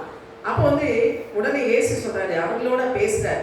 பேசி நான் தான் இயேசு, நீ பயப்படாது அப்படின்னு சொல்லி சொன்ன உடனே அப்போ உடனே பேசுறாங்க. அப்போ பேதுரு ஒரு மனுஷன் இருக்கிறான். அந்த 12 பேர்ல பேதுருன்னு ஒருத்தன் என்ன சொல்றான், ஆண்டவரே நீரே ஆனா நீங்க இயேசுதான் அப்படின்னு சொன்னா, நான் இந்த ஜலம்னா நான் தண்ணி, கடலுக்குள்ள நான் நடந்து போக, நீங்க நடந்து வர மாதிரி நானும் நடந்து வர எனக்கு சொல்லுங்க, நான் வரேன் அப்படின்னு சொல்லுவேன். அப்ப அவர் என்ன சொல்றாரு, சரி நீ வா என்கிற, வா, உனக்கு நம்பிக்கை இருந்தா, உனக்கு விசுவாசம் இருந்தா நீ வா, நான் நடக்கிறேன் அப்படின் போது என்னோட நீ நடக்க முடியும் அப்படின்னு சொன்னா, உனக்கு பயம் இல்லைன்னா விசுவாசம் என் மேல வச்சீங்கன்னா நீ என் பின்னாடி வா அப்படின்ற. அப்போ உடனே என்ன செய்யலாம், ஜலத்துல அதுக்கு உடனே என்ன செய்யறான், படகுல இருந்து இறங்கி அவன் என்ன செய்யறான், தண்ணியில அவர் மாதிரியே நடக்கிறதுக்கு போயிட்டு இருக்கான். போகும்போது அங்க திடீர்னு சொல்லி என்ன வந்துருச்சு, காற்று பலமா அடிக்குது. காற்று கடல்ல பலமா அடிச்சா என்ன வந்துடும், புயல் வந்துடும், வெள்ளம் வந்துடும், அது இதாயிடும், கடல் கொந்தளிக்க ஆரம்பிச்சிடும். அதே மாதிரி அப்படி அப்போது அப்போ என்ன செய்யறான், இவன் அப்படி போயிட்டே இருக்கும் போது திடீர்னு ஒரு பெரிய காற்று வந்த உடனே அவனுக்கு பயம் என்ன செய்யறான், உள்ள கடலுக்குள்ள அப்படியே மூழ்க போறான். அப்போ அவனுக்குள்ள ஒரு விசுவாசம் இருந்துக்கணும். என்ன தெரியுமா, இன்னைக்கு ஏசு என் கூட இருக்கிறாரு, அப்ப நான் ஏன் பயப்படணும், விழுந்தாலும் நான் என்னை தூக்கி எடுத்துறாருன்ற அந்த நம்பிக்கை விசுவாசம் இல்லாம அவன் என்ன சொல்றான், ஐயோ உடனே என்னை லட்சியம்னா என்னை காப்பாற்றுன்னு சொல்லிக்க கதறான். அப்போ உடனே என்ன செய்ய, ஆண்டவர் என்ன செய்ய, அவன் கையை நீட்டி அவனை பிடிச்சு தூக்கி விட்டார். அல்லேலூயா. அப்ப இயேசு சொல்றாரு, அற்ப விசுவாசியே ஏன் பயப்பட்டாய், ஏன் பயப்படுற? அப்ப நமக்கு இதே மாதிரி குடும்பத்தில் நமக்கு பலவிதமான பிரச்சனைகள், போராட்டங்கள், பாடுகள், வேதனைகள் எல்லாமே வரும், வியாதிகள் வரும். இதை பார்த்து நம்ம என்ன செய்யக்கூடாது, பயப்படக்கூடாது. அல்லேலூயா. ஏன்னா கர்த்தராகிய இயேசு கிறிஸ்து என் கூட இருக்கிறார். அதே மாதிரி படகுல ஏறி போகும்போது பெரிய காற்று கொந்தளிப்பு. அப்ப இயேசு அந்த படகுல படுத்திருக்கிறார், அடித்தட்டுல படுத்திருக்கிறார். இந்த 12 பேர் மேல உட்கார்ந்துருக்காங்க. திடீர்னு காற்று அப்படியே பலமா வீசுது. வீசின உடனே அப்படி எல்லாரும் அப்படி என்ன செய்யறாங்க, பயப்படுறாங்க. ஐயோ நாங்களாம் சாக போறோமே, இயேசுவை பார்த்து சொல்றாங்க, இயேசுவே நீங்க கவலை இல்லாம தூங்கிட்டு இருக்கீங்களே, நாங்களாம் சாக போறோமே அப்படின்னு சொல்லிட்டு அவங்க வந்து பயத்துல என்ன சொல்றாங்க சொல்லும் போது, அப்ப அவர் என்ன சொல்றாரு, எழுந்து நின்றார். எழுந்துச்சு நின்று இறையாதே அமைதலாயிரு அப்படின்னு ஒரே ஒரு வார்த்தை தான் கடலுக்கு கட்டளையிட்டார். உடனே காற்று அப்படியே அடங்கினது, கடலும் கீழ்ப்படைந்தது. அல்லேலூயா. அதுபோல் நம்முடைய வாழ்க்கையில இயேசு என்று நம்ம இருதயமாகிய படகு, இதுதான் வந்து படகு. நம்ம இருதயம் ஒரு படகு மாதிரி. அந்த படகுக்குள்ள இயேசு நமக்குள்ள வந்து விட்டார்னா நமக்கு என்ன வராது, பயமே வராது. என்ன வந்தால் காற்று வீசட்டும், கடல் பொங்கட்டும், காற்று வீசட்டும், கடல் பொங்கட்டும், எனது நங்கூரம் இயேசு இருக்கிறார், எனது நங்கூரம் இயேசு இருக்கிறார். பயப்பட மாட்டேன், நான் பயப்பட மாட்டேன், பயப்பட மாட்டேன், நான் பயப்பட மாட்டேன், இயேசு என்னோடு இருப்பதனால். சொல்லுங்க எல்லாரும், இயேசு என்னோடு இருப்பதனால். சொல்லுங்க, இயேசு என்னோடு இருப்பதனால். எல்லாம் வாய் திறந்து சொல்லுங்க, இயேசு என்னோடு இருப்பதனால், இயேசு என்னோடு இருப்பதனால்.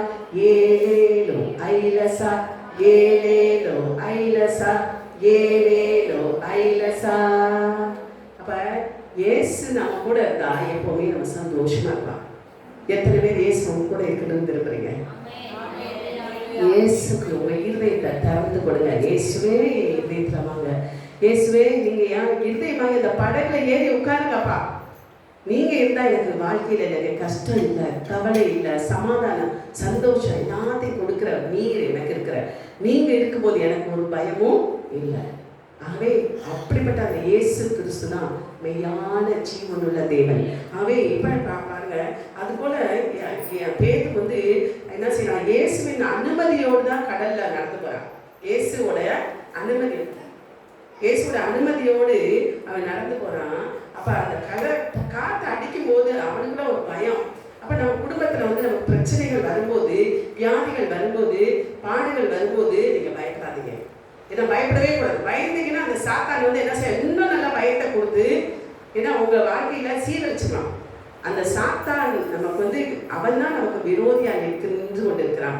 ஆகவே அப்படிப்பட்ட அந்த பயமே இருக்கக்கூடாது. அப்ப இயேசு வந்து கைப்பிடிச்சு தூக்கி விட்டோன்னு என்ன சொல்ற, அற்ப விசுவாசி, கொஞ்சம் விசுவாசம் வைக்கக்கூடாது. அவர்கிட்ட கொஞ்சோண்டு விசுவாசம் வைக்கக்கூடாது. அவர் செய்வாரு, நிச்சயமா எனக்கு செஞ்சுட்டாரு அப்படின்னு நம்ம விசுவாசிக்கணும்.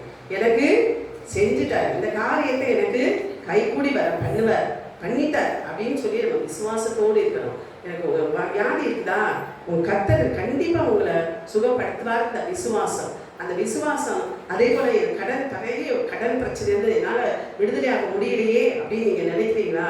எத்தனையோ பேர் கடன் பிரச்சனைனால என்ன செய்யறாங்க, மரித்து போறாங்க, செத்து போறாங்க, போய் எங்கேயாவது தற்கொலை பண்ணி இறந்து போறாங்க. ஆனா கர்த்தர் நம்ம கூட இருந்தாருன்னா நமக்கு அந்த பயமே இல்லை. ஏன்னா எல்லா கடனையும் அடைக்க அவர் வல்லவராக இருக்கிறார். அல்லேலூயா. எங்க கடனை 4 கோடி ரூபாய் கடனை, ஒரு நிமிஷம் 1 ரூபா 2 ரூபாய் இல்ல, 4 கோடி கடனை கர்த்தர் வார்த்தையினால சொல்லி என்னை ஆறுதல் படுத்தி இந்த 4க்குள்ளர நான் உனக்கு அந்த கடனை கட்டுறேன்னு சொன்னார். அதே மாதிரி கட்டி முடித்தார். அல்லேலூயா. அவர் சொல்ல ஆகும், அவர் கட்டளையிட நிற்கும். அவரால் செய்யக்கூடாத அதிசயம் ஒன்றுமே இல்லை. அவரால் எல்லாம் செய்ய முடியும். அவரை விசுவாசிக்கணும். கொஞ்சமா விசுவாசிக்க கூடாது. எவ்வளவு விசுவாசிக்கணும்? முழு இதயத்தோடு நம்ம விசுவாசிக்கணும். முழுசா விசுவாசிக்கணும். எனக்கு அவர் தான். அப்படி உலகத்துல எல்லாரையும் காட்டில யாருக்கு முதலிடம் கொடுக்கணும்? அவருக்கு நம்ம முதலிடம் கொடுத்து அவரை நாம வந்து இறுக்கி பிடிச்சிட்டோம்னா நம்ம எதை குறித்து கவலைப்பட வேண்டிய அவசியம் இல்லை. அதான் அந்த இன்னைக்கும் அந்த இயேசு கிறிஸ்து உங்களை பார்த்து சொல்லுகிறார். நீங்கள் இன்றைக்கு நீங்க பலவித சூழ்நிலைகளில் இருக்கலாம். பிரச்சனைகளை பார்த்து நீங்க பயந்து போய் இருக்கிறியா? இந்த பிரச்சனைனால தீருமா, இது எனக்கு தீராதா, இந்த பிரச்சனை எனக்கு இந்த கடன் பிரச்சனை மாறுமா, என் வீட்டில் வந்து எனக்கு வியாதியாக இருக்கிறாங்களே இவங்க சுகமாகுவாங்களா, நான் சுகமாக அடைவேனா இப்படின்னு சொல்லி நீங்கள் வந்து என்ன கலக்கி கொண்டு இருக்கலாம். கர்த்தர் உங்களை பார்த்து சொல்லுகிறார், பயப்படாதே, நீ எதை குறித்தும் நீ கலங்காதே, உனக்கு ஏற்ற நேரத்தில் அனுகூலமான துணையாக நான் நிற்பேன் என்று சொல்றார். அனுகூலமான துணையாக நமக்கு இருக்கிறார் என்று கர்த்தர் சொல்றார். அதனால கர்த்தர் நமக்கு எதற்கெல்லாம் துணையா நிற்க போறார்ன்றத நம்ம குறித்து பார்க்க போறோம். ஆத்மா ஒன்று, ஆத்மாவில துணையா இருக்கிறார். ஆத்மாவில துணையா இருக்கிறார். இரண்டாவது, யுத்தத்தில் துணையா இருக்கிறேன். யுத்தத்தில் துணையா இருக்கிறேன். மூன்றாவதாக, ஊழியத்தில் துணையா இருக்கிறேன். அப்ப 3 காரியங்களில் நம்ம கர்த்தர் நமக்கு துணையாக இருக்கிறார். அதில் 9வது பார்க்கும் பொழுது சங்கீதம் 33:20. சங்கீதம் 33:20, நம்முடைய ஆத்மா கர்த்தருக்கு காத்திருக்கிறது, அவரே நமக்கு துணையும் நமக்கு கேடகமானவர் என்று தாவீது சொல்லுகிறார். தாவீது ஒரு பெரிய ராஜா. அப்படிப்பட்ட அந்த ராஜா சொல்றாரு, நம்முடைய ஆத்மா கர்த்தருக்கு காத்து. நம்முடைய ஆத்மானா என்ன? ஆத்மானா என்ன? உள்ளுக்குள்ள ஒரு மனுஷன் இருக்கிறான் தெரியுமா? உள்ள இருந்து யாருக்கெல்லாம் உள்ள ஒருத்தர் வந்து பேசிக்கிட்டே இருப்பாங்க. யாருக்கெல்லாம் பேசுவாங்க? கையை உயர்த்தி பார்ப்போம். எல்லாருக்குமே பேசுவாங்களா? உள்ளுக்குள்ள இருந்து எல்லாருக்குமே பேசுவாங்க இல்லையா? ஒரு ஆவி ஒன்று இருக்குது இல்லை, ஆத்மா. அதான் ஆவியும் ஆத்மா ஒன்றா இருக்கு. அந்த ஆவி ஆத்மா தான் என்ன செய்யுது, நமக்குள்ள அந்த பேசும். அதுக்கு ஒரு உதாரணம் என்ன சொல்றேன்னா, இந்த பொருள் வந்து இது கர்த்தருடையது. இந்த பொருளை திருடிட்டு போகணும்னு ஒருத்தன் வர்றான்னு வச்சுக்கோங்க. அவன் வந்து வெளியில இருக்க மனுஷன் வந்து நினைக்கிறான் இதை திருடிட்டு போவோம் அப்படின்னு சொல்லி. ஆனா உள்ளுக்குள்ள இருக்கிற மனுஷன் சொல்லுவான், இது கர்த்தருடையது, கடவுளுடையது, இதை நீ திருடுனா உனக்கு பெரிய சாமண்டா அப்படின்னு சொல்லி உள்ள இருந்து ஒன்று பேசும். அப்படி எத்தனை பேருக்கு பேசும்? எத்தனை பேர் பேசியிருக்கு? அது பேசியிருக்கா? இல்லை, இதை நீங்க இதை சொல்லலை. நான் பொதுவாக நீங்க நினைச்சுக்காதீங்க, நான் இதை திருடன்னு நினைக்கல, நான் வந்து இப்படி இல்லை அப்படின்னு நினைக்காதீங்க. அதாவது ஏதோ ஒன்று இந்த அவங்கள போய் சண்டை போடணும், நீங்க அதெல்லாம் சண்டை போடலங்க, அதெல்லாம் நல்லா இல்லை அப்படின்னு சொல்லி உள்ள இருந்து என்ன செய்யும், ஆவி பேசிட்டே இருக்கும். பேசிட்டா அப்படி பேசியிருக்கா உங்களுக்கு யாருக்காது? மனசாட்சி எத்தனை பேருக்கு மனசாட்சி பேசும்? கையை உயர்த்துங்க. மனசாட்சி பேசுறவங்க மட்டும் உயர்த்துங்க. எனக்கு மனசாட்சி பேசும் அப்படின்னு சொல்றவங்க மட்டும், மற்றவங்களும் உயர்த்துறாங்க. ஏன்னா நம்ம பொய் சொல்லக்கூடாது. அப்ப நம்ம மனசாட்சி நம்மளோட பேச, அதான் உள்ளுக்குள்ள இருக்கிறது ஆத்மா. உள்ள ஒரு மனுஷன் நின்று பேசிட்டே இருப்பான். அதுதான் வந்து ஆத்மாவை துணை நிற்கிறதுனா. அப்படி பேர் ராஜா சொல்றாரு, எனக்கு என் ஆத்மா கர்த்தருக்கு காத்திருக்கிறது. அப்ப நம்ம ஆத்மா யாருக்காக காத்துக்கணும்? கர்த்தருக்காக. கர்த்தருக்கு காத்திருப்போம், வெட்கப்பட்டு போவதில்லை, நிச்சயமாய் முடிவு உண்டு, உன் நம்பிக்கை வீண் போகாது. கர்த்தருக்கு காத்திருப்போம், வெட்கப்பட்டு போவதில்லை, நிச்சயமாய் முடிவு உண்டு, உன் நம்பிக்கை வீண் போகாது. நீ நம்பி இருக்க அந்த கர்த்தர் உங்களை நோய் கைவிடவே மாட்டார். உன் நம்பிக்கை, நீ எதுல நம்பிக்கை வச்சிருக்கியோ அந்த நம்பிக்கையை தேவன் என்ன செய்வார்? அப்படியே நிறைவேற்றி தருவார். ஆகவே அப்படிப்பட்ட அவர் அவருக்கு நம்ம துணையா இருக்க. முதலாவது, நம்முடைய தேவனாய கர்த்தரை நம்முடைய ஆத்மாவில் நாம என்ன செய்யணும்? அவர் வந்து அதுலதான் அக்கறையுள்ளவராக இருக்கிறார்.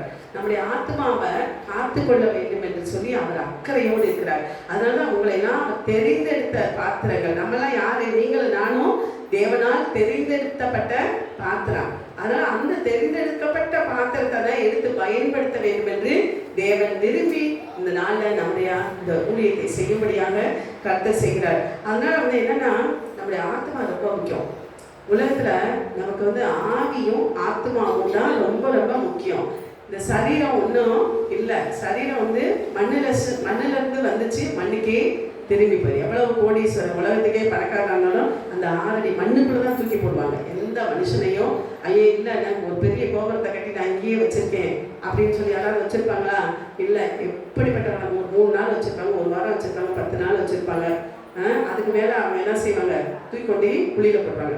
ஆனால் அந்த சரீரத்துக்கு மட்டும்தான் அழிவு.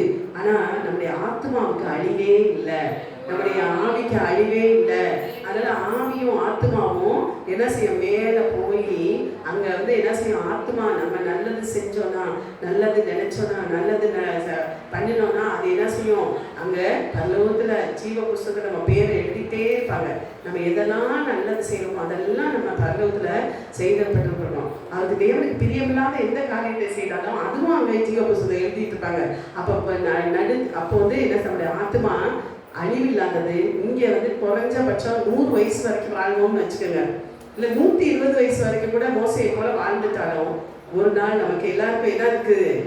மரணம் என்பது நிச்சயம். அந்த மரணத்தின் போது நம்முடைய ஆத்மா எங்கே போகணும்? நம்முடைய ஆத்மா எங்கே போகணும்? பரலோகத்துக்கு போகணும், சொர்க்கத்துக்கு போகணும். எல்லாருக்கும் அதுதான் அது. சும்மா சொல்லுவாங்க, நாங்கள் இப்போ அந்த இதில் போய் குடிச்சிட்டு வந்தால் நீ வந்து பரலோகத்துக்கு போயிடலாம், சொர்க்கத்துக்கு போயிடலாம்னு சொல்லுவாங்க. அதெல்லாம் போய் நம்ம வந்து நம்முடைய ஆத்மா ரொம்ப ரொம்ப முக்கியம். அதனால தான் தேவன் அந்த ஆத்மா மேலே ரொம்ப கரிசனம். அதனால நீங்களும் நானும் அவருடைய ஆத்மா. அப்போ நம்ம எல்லாம் அவர் என்ன செய்ய விரும்பினார்? நம்மை அவர் தெரிந்தெடுத்து நம்முடைய ஆத்மாவை பாதுகாத்து நம்ம என்ன செய்வார்? மரித்தாலும் நாம் உயிரோடு இருக்கும்படியாக, நம்ம தேவனுடைய நித்திய வீட்டில் நம்ம இருக்கும்படியாக தேவன் நமக்கு விரும்புகிறார். அதனால தான் ஏன்னா சில சமயங்களில் நம்முடைய ஆத்மாவில் தானே நமக்கு என்ன கலக்கம், பயம்லாம் எங்கேருந்து வருது? நமக்கு ஒரு கலக்கம், நமக்கு ஒரு பயம், இதெல்லாம் எங்கேருந்து வரும்? இருதயத்தில் தான், இல்லையா? பயம் எங்கேருந்து வரும்? வெளியிலேருந்து வருமா? சரீரத்திலேருந்து வருமா? வராது. ஆத்மாவுக்குலேருந்து தான் நமக்கு பயம் வரும். ஐயோ நமக்கு இப்படி இருக்குது, நம்ம செத்து போயிடுவோமோ, நம்ம இது பண்ணுவோம், ஐயோ என் பிள்ளை யார் பாப்பா, என் குடும்பத்தை யார் பாப்பா, என்னுடைய இதை யார் பாப்பா, இப்படின்னு சொல்லி அந்த பயம், நமக்கு ஒரு கலக்கம், இதெல்லாம் நமக்கு வருது. இதெல்லாம் நம்ம என்னதுன்னா, யார் இதெல்லாம் அப்படி கொண்டு வர்றதுன்னா சாத்தான். நமக்கு அந்த பயத்தையும் கலக்கத்தையும் நம்ம உள்ளுக்குள்ள பயத்தோடு வாழ்கிற இதை கொண்டு வர்றது என்ன? சாத்தான். அவன் அந்த கரைப்படுவதற்கு அவன் என்ன செய்ய முயற்சி செய்வான். அப்போ அந்த ஆத்மாவை தான் என்ன சாத்தான் வந்து அந்த ஆத்மாவை தான் பார்க்குறான். ஆத்மாவை யார் பார்க்குறாரு? கர்த்தரும் பார்க்குறாரு, விடு சாத்தானும் பார்க்குறாரு. அப்போ ஆனால் சாத்தானுக்கு நம்ம என்ன செய்யக்கூடாது? இடம் கொடுக்கவே கூடாது. சாத்தான் வந்தாலும் கூட போ இயேசு நாமத்தினாலே போ அப்படின்னு சொல்லி ஓடி போயிட்டான். எனக்கு என்னோடு இருக்கிறவர் உலகத்தில் இருக்கிற எல்லா 33 கோடி தேவர்களை காட்டிலும் நம் தேவன் பெரியவர். அல்லேலூயா. என் தேவன் பெரியவர். சொல்ல, என் தேவன் பெரியவர், என் தேவன் பெரியவர். அப்படிப்பட்ட அந்த தேவன் ஆத்மாவுக்கு இந்த ஆத்மா தான் கர்த்தரோடு இணைந்து வாழ்வதற்கும் அவரோடு நாம் வந்து பேசுவதற்கும் அவருடைய குரலை கேட்பதற்கும் நமக்கு என்ன இருக்கு? மகிழ்வதற்கு நமக்கு உதவி செய்யறது. அப்ப நம்முடைய ஆத்மா இங்கே சந்தோஷம் இருந்தால் சொல்லுவாங்க, உள்ளத்துல சந்தோஷம் இருந்தால் முதல்ல கீதம் பாட்டு பாடுவோம். சந்தோஷம் இருந்தால் தான் பாட்டு பாடுவோம். துக்கம் இருந்தால் பாட்டு வருமா? அழுது வந்துருவோம், இல்லையா? அப்போ அந்த ஆத்மாவில் எப்பவுமே சந்தோஷமா இருக்கணும். அப்போ அதுக்கு தான் நம்ம என்ன செய்யறோம்? அப்போ நம்ம அந்த சந்தோஷத்தை கெடுக்கிறது யார் தெரியுமா? சாத்தான். அந்த சந்தோஷத்தை கெடுக்கிறது நம்ம தேவனோடு இருக்கும்போது நமக்கு எப்பவுமே சந்தோஷமா இருக்கும். பாருங்களேன், அதை அனுபவிச்சவங்களுக்கு மட்டும்தான் தெரியும். எத்தனை பேர் அப்படி அனுபவிச்சிருக்கீங்க? நான் தேவனோடு இருக்கிறதால நான் சந்தோஷமா இருக்கிறேன் அப்படின்னு சொல்லி நம்ம சந்தோஷமா இருக்கிறோம். அப்ப ஏன்னா அந்த ஆத்மாவில் அவர் உட்கார்ந்து இருக்கிறாரு, அவருக்கு பிரியமான அந்த இடத்துல உட்கார்ந்து இருக்கும்போது அவரே நமக்கு சந்தோஷத்தை கொடுப்பாரு. ஆனா நமக்கு வந்து துக்கத்தை வருவிக்கிறது யாரு? சாத்தான். கலக்கம், பயம், ஐயோ நான் இப்படி இருப்பேன் அப்படி இருப்பேன்னு சொல்லி அப்படி பயம். ஆகவேதான் பிசாசானவன் மனிதர்களை என்ன செய்யறான்? பாவத்துல கொண்டு போய் தள்ளுறான். பாவம் இன்னைக்கு செய்கிறது யாருனால? பிசாசினால. நீங்கள் நான் பாவம் செய்யறதில்ல, பிசாசானவன். நம்ம இங்க வந்து தேவன் இல்லைன்னா அந்த பிசாசான் இங்கே வந்து உட்கார்ந்துக்கிறான். அவன் உட்கார்ந்து நம்மளை என்ன செய்வான்? பாவ வழியிலே நம்மை நடத்தி கொண்டு போவான். அதனால அது வந்து ஆத்மாவை கரைப்படுத்தி விட்டால், அங்க வந்து ஆத்மா கரை, பாவ கரை உள்ள இருந்துச்சுன்னா கடவுள் வர முடியுமா? உள்ள நம்ம இதயத்துக்குள்ள வர முடியுமா? வரவே முடியாது. நம்ம இருதயத்துக்குள்ள கர்த்தர் வரணும், இயேசு நம்ம இருதயத்துக்குள்ள வரணும் அப்படின்னு சொன்னா நம்ம இருதயத்துக்குள்ள இருக்கிற அந்த பிசாசானவனை நம்ம எடுத்து போட்டு அந்த பாவ கரையிலிருந்து நம்ம முற்றிலும் விடுதலை பெறும் பொழுது அந்த இயேசு அந்த பாவமில்லாத இதயத்துக்குள்ள வந்து அவர் வாசம் செய்வார். அல்லேலூயா. ஆகவே அவருடைய பிரசன்னம் என்னது அவர்களுக்கு என்ன போயிடும். அந்த தேவனுடைய பிரசன்னம் பாவம் செய்யும் போது பாருங்க, பாவம் செய்கிற ஆத்மா சாகும் அப்படின்னு சொல்லு. சாகும்னா என்னது? உள்ளுக்குள்ள சொல்லுவாங்க, குற்றமுள்ள மனசுனா குரு அப்படின்னு சொல்லுவாங்கல்ல. குற்றமுள்ள மனசு. ஒரு திருடை பாரு, திருடிட்டு அவன் வந்து போனான்னு வைங்கிறேன், அங்கே காக்கி சட்டை யாராவது ஒரு வாட்ச்மேன் கூட அவன் காக்கி சட்டையை போட்டுருக்கான், அவன் என்ன சொல்லுவாரு, பயிர் போடுவான், ஐயோ போலீஸ் வந்துட்டார். ஏன் அங்கே பாவம் செஞ்சிருக்கான், திருடி இருக்கான், நம்மளை குடிக்க போறாங்க அப்படின்னு அவன் நினைச்சிட்டு இருப்பான் இல்லையா? அப்போ அந்த பாவம் செய்கிற ஆத்மா அதை செத்து குலைக்கிறது. அப்போ நாம் வந்து அப்போ அவனை பிரசன்ன நம்ம விட்டு போயிடுச்சுன்னா அப்போ நமக்கு ஆத்மாவில் என்ன வரும்? கலக்கம் வரும், குழப்பம் வரும், அடுத்தது பயம் வரும். இதெல்லாம் சுலபமாக கொண்டு வந்துடுறான். இதை தான் பிசாசானவன் செய்கிற வேலை. பிசாசானவன் நம்முடைய இருதயத்தை கரைப்படுத்தி நம்ம வந்து நிம்மதி இல்லாமல் பண்ணி சமாதானத்தை இழக்க வச்சு கலக்கத்தை கொண்டு வந்து பயத்தை கொண்டு வந்து நம்ம என்ன செய்வோம், அந்த சாத்தான் கொண்டு வந்துருப்பான். அதனால தான் சங்கீதக்காரர் தாவீது சொல்றாரு, கர்த்தர் எனக்கு துணையாயிராவிட்டால், கர்த்தர் எனக்கு துணையாயிராவிட்டால் என் ஆத்மா சீக்கிரத்துல மௌனத்தில் வாசமாயிருக்கும். அப்ப மௌனத்துல வாசம் பண்றதுன்னா என்னது? செத்து போயிருப்பேன் நானு. அப்ப அங்க வந்து இப்ப சுவாசிக்க முடியுமா? நம்ம ஒண்ணுமே செய்யல. அப்ப மௌனத்துல பேச முடியுமா? செத்தவங்க பேச முடியுமா? முடியாது. அப்ப என் ஆத்மா மௌனத்தில் வாசமா போயிருக்கும்னு சொல்லிட்டு வாசம் பண்ணிருக்கேன்னு சொல்றாங்க. நமக்கு கர்த்தர் துணையாக இருக்கிறார். நமக்கு எல்லாவற்றிலும் கர்த்தர் நமக்கு துணையா இருக்கிறார். நாம் வாழ்கிற இந்த உலகத்தின் சூழ்நிலையில அநேக விதமான பாவ சோதனைகள் நமக்கு வரும். நிறைய இந்த உலகத்துல இப்ப நம்ம கேட்டுட்டு இருப்போம். இங்க வந்து நம்ம நினைப்போம், இனிமேல் நம்ம பாவமே செய்யக்கூடாது, ஏசப்பா வந்து நம்ம இதயத்தில் இருக்கிறாரு, நம்ம பாவமே செய்யக்கூடாதுன்னு சொல்லி நம்ம ரொம்ப முடிவெடுத்துட்டு போவோம். இந்த வாசல் படியை விட்டு இறங்குறது இல்லையோ சாத்தாங்க நிற்பான். யார் ரொம்ப வீக்காக இருக்காங்களோ பிடிச்சிக்குவாங்க. அப்போ அநேக நம்ம பாவசோதனை அருகிலே இருக்கும்போது நம்முடைய ஆத்மாவை கரைப்படுத்திட்டு என்ன செய்வாங்க? அப்போ பலவிதமான சூழ்நிலைகள் நமக்கு வந்துடும். பலவிதமான சூழ்நிலைகளை கொண்டு வந்து சாத்தான் என்ன செய்வான்? ஒவ்வொரு நாள் நம்ம தடுமாற வைப்பான். அவன் நல்லது செய்யவே மாட்டான், அவன் கெட்டது செய்யறதுக்கு தான் வருவான். நம்ம கொண்டு போய் நரகத்தில் சேர்க்கறதுக்கு தான் அவன் சொல்லுவான். நீ இந்த பூமியில நான் சொல்லலாம் கேட்டு இருந்தேல, இப்போ வா, நீ பரல, நான் நரகத்திலேயே என்ன வா அப்படின்னு சொல்லி சந்தோஷமா எடுத்துட்டு போயிடுறான். அப்போ நாம் அங்கே போயிட்டு திரும்பி ஐயோ நான் இனிமேல்லாம் செய்ய மாட்டேன், நான் வந்து இனிமேல் என்னை நரகத்தில் வந்து நெருப்பில் போடாதீங்க, நான் வந்து பரலோகத்துக்கு போகணும் அப்படின்னு சொன்னீங்கன்னா ஏதாவது செய்ய முடியுமா? முடியாது. உயிரோடு இருக்கும்போது நாம் மனம் திரும்ப வேண்டும். அல்லேலூயா. உயிரோடு இருக்கும்போது நாம் மனம் திரும்ப வேண்டும். பாவத்திலிருந்தும் சாபத்திலிருந்தும் நாம் மனம் திரும்பும் போது தான் அங்கே என்ன செய்யறோம், நமக்கு நம்ம வந்து எப்படி நம்ம வாழணுன்றதையும் நமக்கு தேவன் கற்றுக் கொடுப்பார். அவையே இப்போ இப்படித்தான் வாழுது தெரியாம ஒவ்வொரு நாளும் நம்ம தடுமாறி கொண்டிருக்கோம். எப்படி வாழ்றது? என்ன வாழ்க்கை இது? இது என்ன வாழ்க்கை? இது வாழ்க்கையா அப்படின்னு சொல்லி நம்ம என்ன செய்வோம்? குழம்பி தடுமாறி கொண்டிருப்போம். அதனால நம்முடைய ஆத்மாவை பாதுகாக்கிறவராக அவர் இருக்கிறார். நம்ம இந்த ஆத்மா தான் ரொம்ப ரொம்ப முக்கியம். அதனால இந்த ஆத்மாவில் நம்ம இயேசுக்கு இடம் கொடுத்து இயேசு வருவதற்கு நம்ம பாவம் இல்லாத ஒரு வாழ்க்கை வாழ்ந்து இருக்கும்போது அவர் என்ன சொல்றார்? இதயத்தில் அவர் வந்துட்டாருன்னா நமக்கு எந்த பயம் இருக்காது, கலக்கம் இல்லை. அப்ப நமக்கு புலம்பல் இல்லை, நமக்கு அழுகை இல்லை, நமக்கு பற்களிப்பு இல்லை. எல்லாவற்றிலும் தேவன் நமக்கு சந்தோஷத்தை கொடுக்க வல்லவராய் இருக்கிறார். அல்லேலூயா. பாடுகள் வந்தால் மழை போல துன்பம் வந்தாலும் பனி போல நீக்கி போடுதுவேன் என்று சொல்லி வாக்கு பண்ணியிருக்கார். எவ்வளவு பெரிய துன்பம் வந்தாலும் கர்த்தர் பார்த்துக்குவார் அப்படின்னு சொல்லி உனக்காக நான் வழக்காடுவேன், உனக்காக நான் யுத்தம் பண்ணுவேன்னு சொல்லியிருக்கார். அப்ப நமக்காக வழக்காடுறதுக்கு ஒரு தேவன் இருக்கிறார். அவர் நமக்காக யுத்தம் பண்ணுவார். ஆனால் நாம சும்மா இருக்கின்ற சொல்றாரு, நம்மளை பார்த்து சொல்றாரு, நீ சும்மா இரு, நான் உனக்காக வழக்காடுவேன், நான் உனக்காக யுத்தம் பண்ணுவேன். யாராவது சண்டைக்கு வந்தாங்கன்னா கவலைப்படாதீங்க, ஏன்னா கர்த்தத்தை ஒப்பு கொடுத்துருங்க. ஆண்டவரே, இவர் நான் சும்மா இருக்கும்போது என் கூட சண்டைக்கு வரா, இவளை உங்க கையில கொடுத்துட்டேன், நீங்க பாத்துக்கங்க அப்படின்னு சொல்லி பாருங்க. கர்த்தர் என்ன செய்வாரு? உங்களுக்காக அவர் போய் வழக்காடுவார், உங்களுக்காக அவர் போய் யுத்தம் பண்ணுவார். அப்ப அவங்க நம்ம செய்யறதா அவர் கர்த்தர் செஞ்சதா ரொம்ப அடி கொடுத்து திருப்புவார். அவை நம்ம அப்படியே கர்த்தரை நாம இருக்க படிச்சுக்கணும். அடுத்தபடியாக யுத்தத்தில் துணை இருக்கிறார். இரண்டாவதாக அதில் 1 பேதுரு 5:8 சொல்கிறது, ஏனெனில் உங்கள் எதிராளியாகிய பிசாசானவன் கெர்ச்சிக்கிற சிங்கம் போல எவனை விழுங்கலாமோ என்று வகை தேடி சுற்றி கொண்டிருக்கிறான். பாருங்க, அப்ப அவன் சொல்ற பேதுரு பவுல் சொல்றது, உங்கள் எதிராளியாக. நம்ம எதிராளி யாருன்னு நினைக்கிறீங்க? நமக்கு எதிராளி யார்? மனுஷனா? என் பக்கத்து வீட்டுக்காரி என்னை வந்து ரொம்ப தொந்தரவு பண்றா, என்னை அடிக்கிறா, என்னை சண்டை போடுறா இப்படின்னு சொல்றது, இதெல்லாம் யார் அவளா சண்டை போடுறான்னு நினைக்கிறீங்க?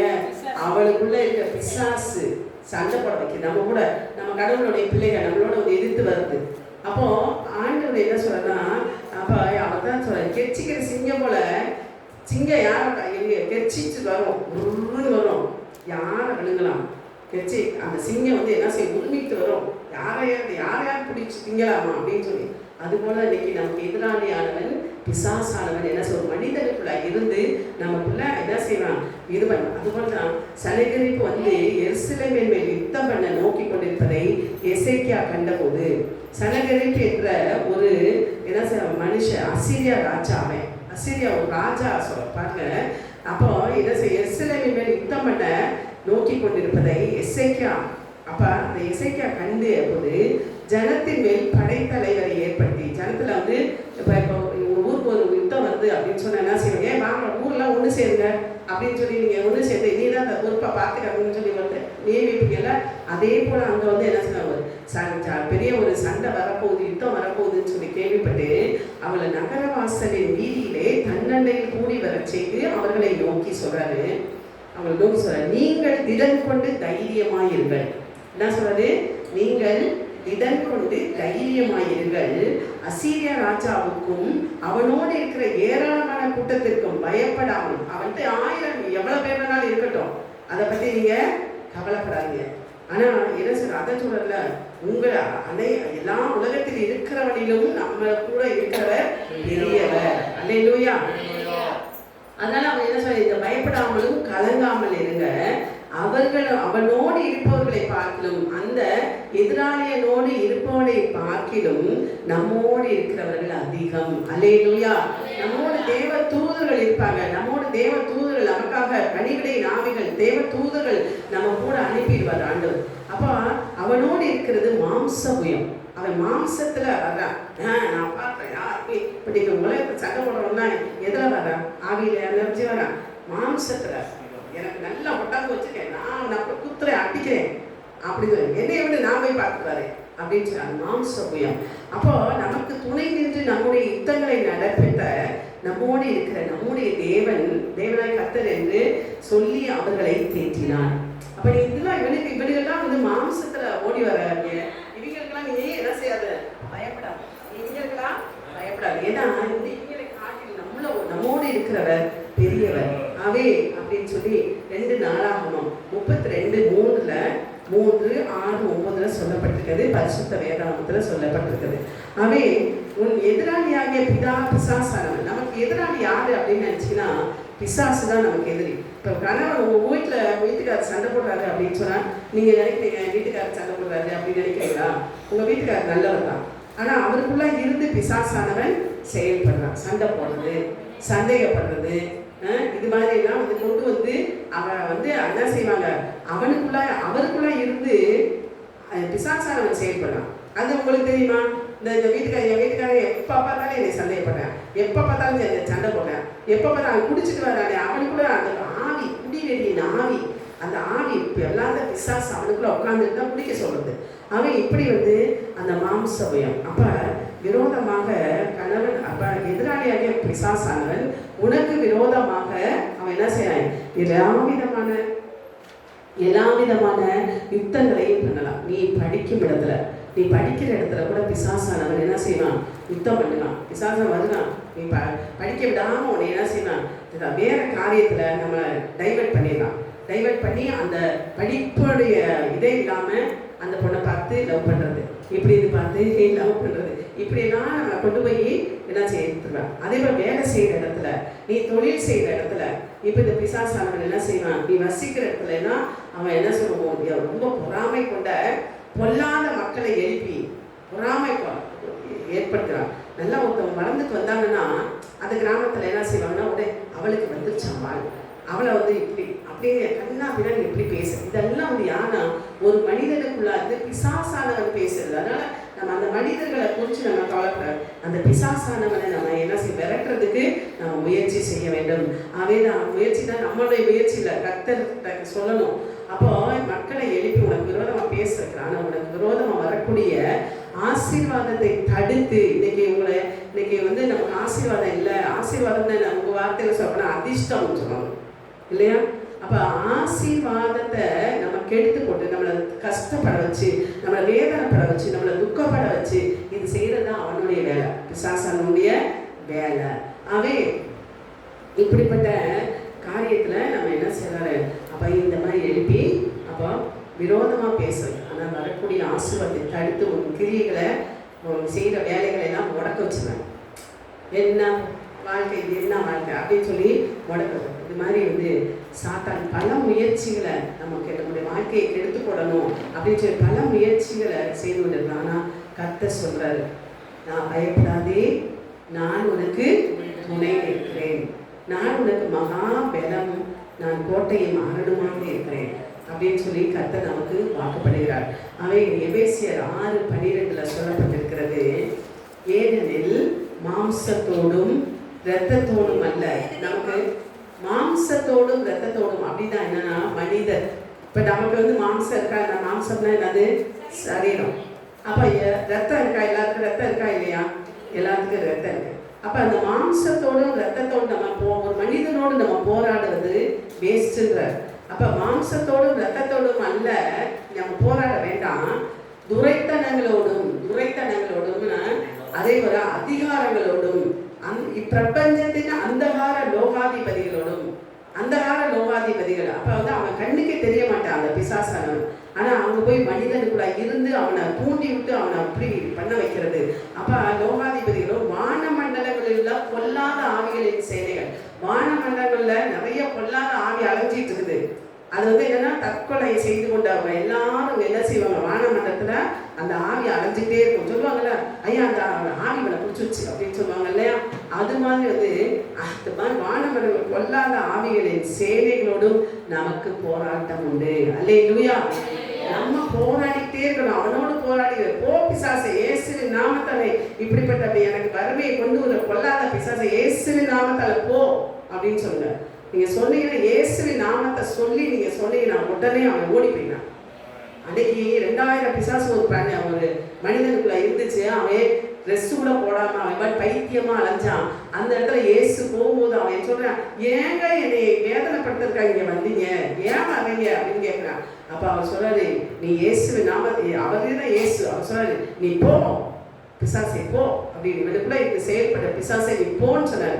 உடனே அந்த பிசாசு சொல்லி, ஐயோ எங்களை இந்த பன்றி கூட்டம் மேய்ஞ்சிட்டு 2000 பன்றி மேய்ஞ்சிட்டு இருக்கு, இந்த பன்றி கூட்டத்தில் போகும்படி எனக்கு கட்டளையிடும் என்று சொல்லி கேட்குறான். அப்போ ஏசு உடனே சொல்றார், நீ புறப்பட்டு போ அப்படின்னு சொல்றார். அப்போ அவனுக்குள்ள அந்த 2000 பிசாசு ஒரு மனிதனுக்குள்ள இருந்தா அவன் எப்படிப்பட்டவனா இருந்திருப்பான்னு பாருங்க. அப்போ அவனை பன்றி கூட்டத்தில் போகும்படி அவர் கட்டளையிட்டார். அந்த பன்றி எல்லாம் என்ன செஞ்சு மலை மேல மேய்ச்சிட்டு இருந்த அந்த பன்றி பூரா கடல்ல விழுந்து செத்து போயிடுச்சு. அல்லேலூயா. அப்ப அதுக்கு கூட அவன் புத்தி தெளிந்தவனா இருந்தான். அப்ப புத்தி தெளிந்து, ஐயோ நம்ம ட்ரெஸ் இல்லாம இருக்கிறோம் அப்படின்னு சொல்லி அவன் புத்தி தெளிந்தவனா வந்தவன ஊரெல்லாம் பார்த்து ஆச்சரியப்படுறாங்க, இவன் எப்படி இருந்தான், இவன் இப்படி மாறினா அப்படின்னு சொல்லிட்டு. அப்ப அவனுக்குள்ளாக அத்தனை பிசாசு ஒரு மனிதனுக்குள்ளாக இருந்து செயல்படுகிற அந்த பிசாசை நாம் கட்டி ஜெபிக்கிறவர்களாக இருக்க வேண்டும். அதே போலதான் வந்து பார்த்தீங்கன்னா நம்ம பிசாசு கொல்லாத மனிதர்கள் நமக்கு விரோதமாக எழுப்பி, நமக்கு வந்து விரோதமாக யார் எழுப்புவாங்கன்னா அந்த மனுஷன் மூலமாக அந்த பிசாசானவங்க எழுப்பி என்ன செய்வான், நம்மோடு யுத்தம் பண்ணிக்கொண்டே தான் இருப்பான். ஒவ்வொரு நாள் யுத்தம், வீட்டில் சண்டை வருதுன்னா அதற்குள்ளே இருந்து அந்த பிசாசானவன் செயல்படுறாரு. என் பிள்ளை சொன்னபடி கேட்கல அப்படின்னு சொன்னால் அந்த பிசாசானவன் அவனுக்குள்ளே இருந்து செயல்படுறான். இப்படி அப்போ வந்து எழுப்பி அவர்கள் மூலமாக நம்மோடு யுத்தம் பண்ணி கொண்டே இருப்பான். அவன் நம்முடைய குடும்பத்திற்கு, நம்முடைய தொழிலுக்கு, நம்முடைய வேலைக்கு, நம்முடைய பிள்ளைகளுக்கு விரோதமாக தொந்தரவு செய்து கொண்டே இருப்பான். அப்போ அப்படி தொந்தரவு செய்வது, ஆனால் என்ன சொல்கிறான், கர்த்தர் சொல்கிறாரு, பயப்படாதீர்கள், பயப்படாதீர்கள் அப்படின்னு சொல்றாரு. அப்போ நம்ம கர்த்தர் நம்மை பார்த்து சொல்றாரு, பயப்படாத பயப்படாத பயப்படாத. 365 நாளும் நம்மோடு என்ன சொல்றாரு, பயப்படாத அப்படின்னு சொல்லிக்கொண்டே தான் இருக்கிறாரு. அதனால கர்த்தர் உங்களை பார்த்து சொல்றாரு, நான் உங்களுக்கு துணையில் இருக்கிறேன். அப்போ நம்ம கர்த்தர் நமக்கு துணையாக இராவிட்டால், கர்த்தர் நமக்கு துணையாக இல்லைன்னா நம்ம இப்போவே மாண்டு போயிருப்போம். அவருக்கு சொல்றாரு, நான் உனக்காக யுத்தம் பண்ணுவேன் என்று கர்த்தர் சொல்கிறார். உனக்காக நான் யுத்தம் பண்ணுவேன், நான் உனக்காக சண்டை போடுவேன். நீ சண்டை போடாத, நீ உன் புருஷனோட சண்டை போடாத. ஏசப்பா என் புருஷனை நீங்க தான்ப்பா மாத்தணும்னு சொல்லுங்க. அவர் போய் உன் புருஷனை மாத்திடுவார். அவர் உள்ளுக்குள்ள போயிடுவார். அப்ப ஆண்டவர் என்ன செய்வாரு, எல்லாவற்றையும் மாற்ற வல்லமையில அவர் மாற்றுகிறவர். நேற்றும் இன்றும் என்றும் மாறாதவர். அவை நம்மை மாற்றுகிறவர், நம்முடைய இருதயத்தை மாற்றுகிறவர். அப்படி என்ன செய்வார். அதனால சாத்தான் நமக்கு விரோதமாக எத்தனை காரியத்துல யுத்தம் பண்ணினாலும் தேவனாய கர்த்தர் நமக்கு துணை நிற்கிறார். நாம் ஒருபோதும் தோல்வி அடையவே மாட்டோம். தோல்வி எனக்கில்லையே, நான் தோற்று போவதில்லையே. தோல்வி எனக்கில்லையே, நான் தோற்று போவதில்லையே. நீர் என்னோடு, இயேசு என்னோடு இருக்கும்போது என்னாலும் வெற்றியே. சொல்லுங்க எல்லாரும், இயேசு என்னோடு இருக்கும்போது என்னாலும் வெற்றியே. வெற்றி தான் நமக்கு வாழ்க்கையில, தோல்வியே இல்லை. இல்லை கரங்களை தட்டுங்க, தேவனுக்கு கையில் சேர்த்து. தோல்வி இல்லைன்னு சொல்றாரு, வெற்றியே ஒரு விருப்பம்னு சொல்றாரு. அப்போ அவருக்கு நம்ம என்ன சொல்லணும், நன்றி சொல்லணும். அடுத்தபடியாக ஊழியத்தில் நமக்கு துணை நிற்கிறார். 2 தீமோத்தேயு 4வது அதிகாரம் 17வது வசனத்தில் சொல்லப்பட்டிருக்குது, கர்த்தரோ எனக்கு துணையாக நின்று என்னை பலப்படுத்தினார் என்று பவுல் சொல்கிறார். கர்த்தரோ எனக்கு துணையாக நின்று, இடையில எந்திரிச்சு போகாதீங்கம்மா. கர்த்தரோ எனக்கு துணையாக நின்று என்னை பலப்படுத்தினார். அப்ப நம்ம கர்த்தர் நமக்கு துணையாக நம்ம என்ன செய்வோம், நல்ல பலமா இருப்போம், பலத்தோடு இருப்போம். அப்ப பரிசுத்த பவுல் சொல்றாரு, தேவனால் தெரிந்து கொள்ளப்பட்ட ஒரு தேவ ஊழியக்காரர் ஊழியத்தின் பாதையில அவருக்கு எவ்வளவோ பெரிய நெருக்கங்களும் உபத்திரவங்கள். இன்னைக்கு ஊழியம் செய்யறதுன்றது சாதாரண கிடையாது. ஊழியம் செய்யறது ரொம்ப கடினமானது தான். அதுல நெருக்கங்கள் உபத்திரங்கள் வந்தது. ஊழியர் என்றாலே என்ன கூடவே பாடுகளும் இருக்கும். ஊழியம் அப்படின்னு சொன்னாவே பாடு இருக்கும், ஒரு ரெஸ்ட் இருக்காது. அங்க உள்ளுக்கு கிராமத்துக்குள்ள கூட ஏதாவது பிரச்சனையை கொண்டு வருவாங்க. இப்படி ஏன்னா உண்மையானதை யாருமே பாவ வழியில நடத்துறது பிசாசுக்கு தான் இன்னைக்கு நிறைய கூட்டம் போகுது இல்லையா? ஆனா நம்ம உண்மையான தேவன், நமக்கு சரியான பாதையிலே நம்மை வழிநடத்தி போற அந்த தேவனுக்கு தேடுறதுக்கு மனசே இல்லாம நம்ம அந்த பிசாசம் நம்முடைய மனக்கண்கள், நம்முடைய இந்த கண்ணு இல்லை, இது உலகத்தை பார்க்குற கண்கள், மனக்கண்கள் என்பது உள்ளிருந்து பார்க்கக்கூடிய கண்கள், அந்த கண்களை குருடாக்கி வச்சுட்டான். அதனால எது உண்மையான தேவன் என்பதை ஒருவரால் அறிந்து கொள்ள முடியாதபடிக்கு இன்னைக்கு என்ன செய்த மனக்கண்கள் குருடாக்கப்பட்டிருக்கிறது.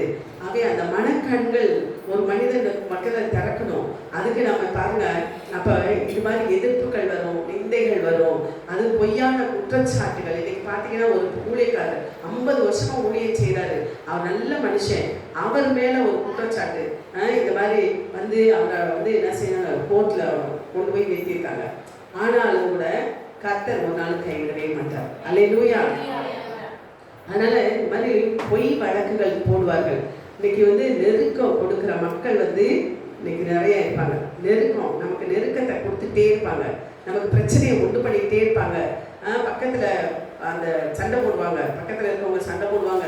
இதெல்லாம் நமக்கு ஒரு நெருக்கம். இப்படி வரும்போது அப்ப பாடுகளின் மத்தியில் தான் நம்ம என்ன செய்யணும், ஊழியம் செய்யுங்க. பாடு வந்தாலும் சரி பாருங்க. ஒரு பெரிய ஒரு ஊழியக்காரர், அவர் ஊழியக்காரர் கூட கிடையாது, அவர் சமைச்சு போடுறவர். அவர் எல்லாருக்கும் சமையல் பண்ணி எல்லாருக்கும் கொடுக்குறவர். அவர் பேர் நல்லா நமக்கு. அப்போ அவர் என்ன செஞ்சார்னா, அந்த கொப்பரைக்குள்ள போடுவாங்கல்ல, கொதிக்கிற எண்ணெயில தூக்கி போடுவாங்க. ஆனால் கர்த்தர் அவரை கைவிடவே இல்லை. அல்லேலூயா. அந்த எந்த சூழ்நிலை நான் செத்தாலும் நம்ம எல்லாருக்குமே ஒரு நாள் சாவு தான் வரப்போகுது. அது கடவுளுக்காக நம்ம சாகிறது எவ்வளோ ஒரு ஆனந்தம். அப்போ கடவுளுக்காக செத்தா பரவாயில்ல. எத்தனையோ பேர் வெளிநாட்டில இருந்து இங்கே வந்து தன்னுடைய உயிரை கொடுத்துருக்காங்க. தோமா எல்லாம் பார்த்தீங்கன்னா சென்னை பட்டணத்தில் வந்து அவரை வந்து என்ன செய்யறாங்க, அவரை வந்து ரத்தம் சிந்தி அவங்கள என்ன செய்யலாம் மறித்து போனார். அங்கேருந்து வந்து எத்தனையோ பல ஆயிரக்கணக்கான மைல்களுக்கு அப்பால் இருக்கிறவர் வந்து இந்த வந்து இந்திய தமிழ்நாட்டில், இந்தியா தேசத்தில் தமிழ்நாட்டில் சென்னை பட்டணத்தில் வந்து அவர் வந்து இயேசுவை போல அவரையும் குத்தி கொலை செய்தாங்க. ஆகவே இரத்த சாட்சியாக மறித்தவர்கள் அநேகர் இருக்கிறாங்க. அதுபோல பாடுகளின் மத்தியில் தான் ஊழியம் செய்வதும். ஊழியத்துக்கு வந்தால் நம்ம ஆனால் ஆண்டவர் உயர்த்துவார். கண்டிப்பாக ஊழியம் செய்கிறவங்களை யாராக இருந்தாலும் அவர்கள் உயர்த்தாமல் இருக்கவே மாட்டார்.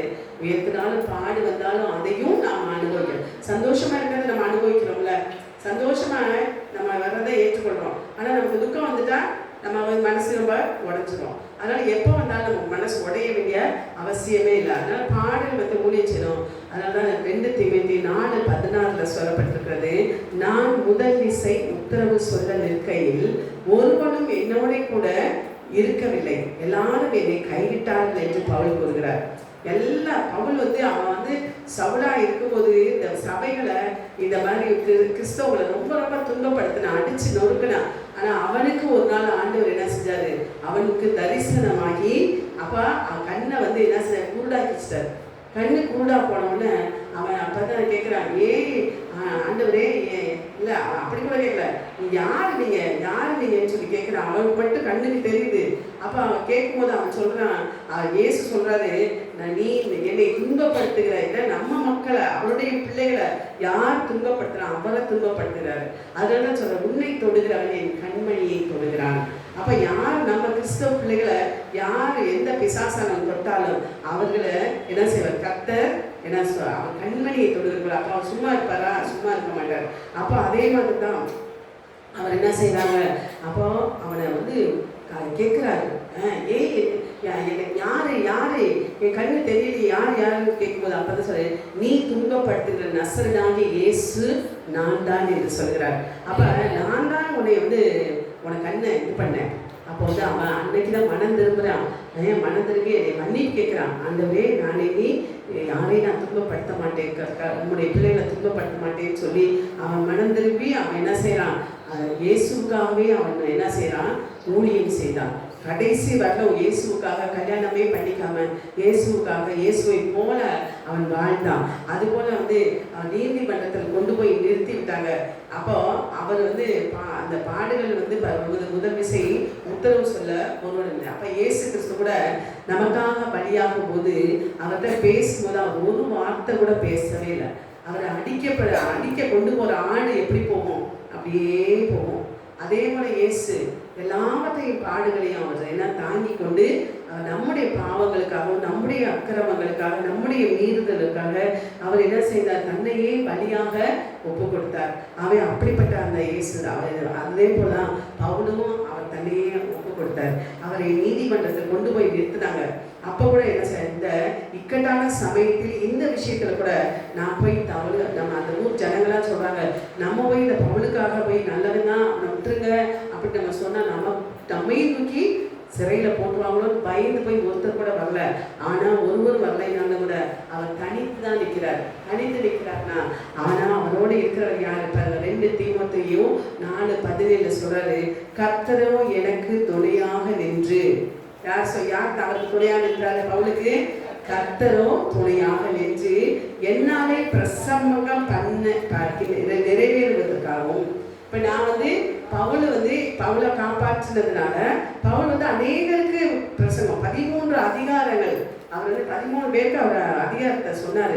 பிரசங்கிக்கிற என்ன செய்ய புரஜாதியெல்லாம் கேட்கிறதுக்கு. இப்ப நம்ம வந்து புரஜாதியராக இருந்து அநேகர் வந்திருக்கீங்க. இயேசுவை அறியாதவர்கள் தான் புரஜாதியர்கள். இயேசுவை அறிந்து அவரை ஏற்றுக்கொண்டவர்கள் புரஜாதியர் அல்ல. ஆகவே அப்படி வந்து கேட்கிறதற்காக அந்த உங்களை மாதிரி ஆட்களுக்கு அவர் கேட்பதற்காகவும் என்னை பலப்படுத்தினார். நான் வந்து இன்னைக்கு சிறையிலிருந்து விடுதலையாகி நீதிமன்றத்திலிருந்து எனக்கு விடுதலை கொடுத்துருக்காங்க. சிங்கத்தின் வாயிலிருந்தும் நான் ரட்சிக்கப்பட்டேன் என்று கூறினார். சிங்கத்தின் வாயில அன்னைக்கு ஒரு சிங்கத்தையே அப்படியே கிழிச்சு போட்டார் தாவீது. ஆகவே அதுபோல இந்த இதுல வந்து பவுல் வந்து சொல்றாரு, நான் சிங்கத்தின் வாயிலிருந்தும், அப்ப சிங்கத்துடைய வாயிலிருந்தும் என்னை தேவன் தப்புவித்தார். அதுபோல கர்த்தர் உங்களுக்கு துணை நின்று உங்களையும் உங்களுடைய வாழ்க்கையிலே வரக்கூடிய எல்லா பிரச்சனைகளையும் தப்புவிக்க வல்லவராக இருக்கிறார். அல்லேலூயா. ஆகவே என்ன நெருக்கங்கள் வந்தாலும் சரி, என்ன பிரச்சனை, யார் உங்களை வந்து போகாத, நீ அங்க போட, அதெல்லாம் நம்ம தெய்வம் இல்லை, அதெல்லாம் ஒத்து வர இப்படி சொன்னாலும் சரி, கர்த்தருக்காக நீங்க நின்று பாருங்க. உங்க வாழ்க்கையில எவ்வளவு உயர்வை நீங்க பார்ப்பீங்க.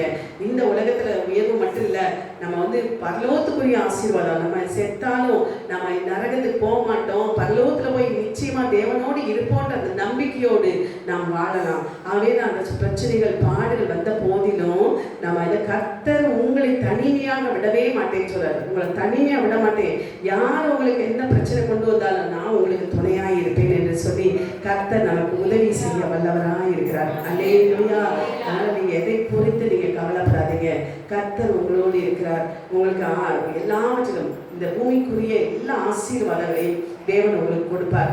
பரலோகத்துல நாம வந்து மரித்து போனாலும் நான் பரலோகத்துல தேவனோடு இருப்பேன், நான் நரகத்துக்கு போக மாட்டேன், என்னை பரலோகத்துல கொண்டு போய் தேவன் சேர்ப்பார் என்ற நிச்சயத்தோடு நாம் வாழ்கிறவர்களாக நாம் இந்த நாளிலே நாம் ஒப்பு கொடுப்போம்.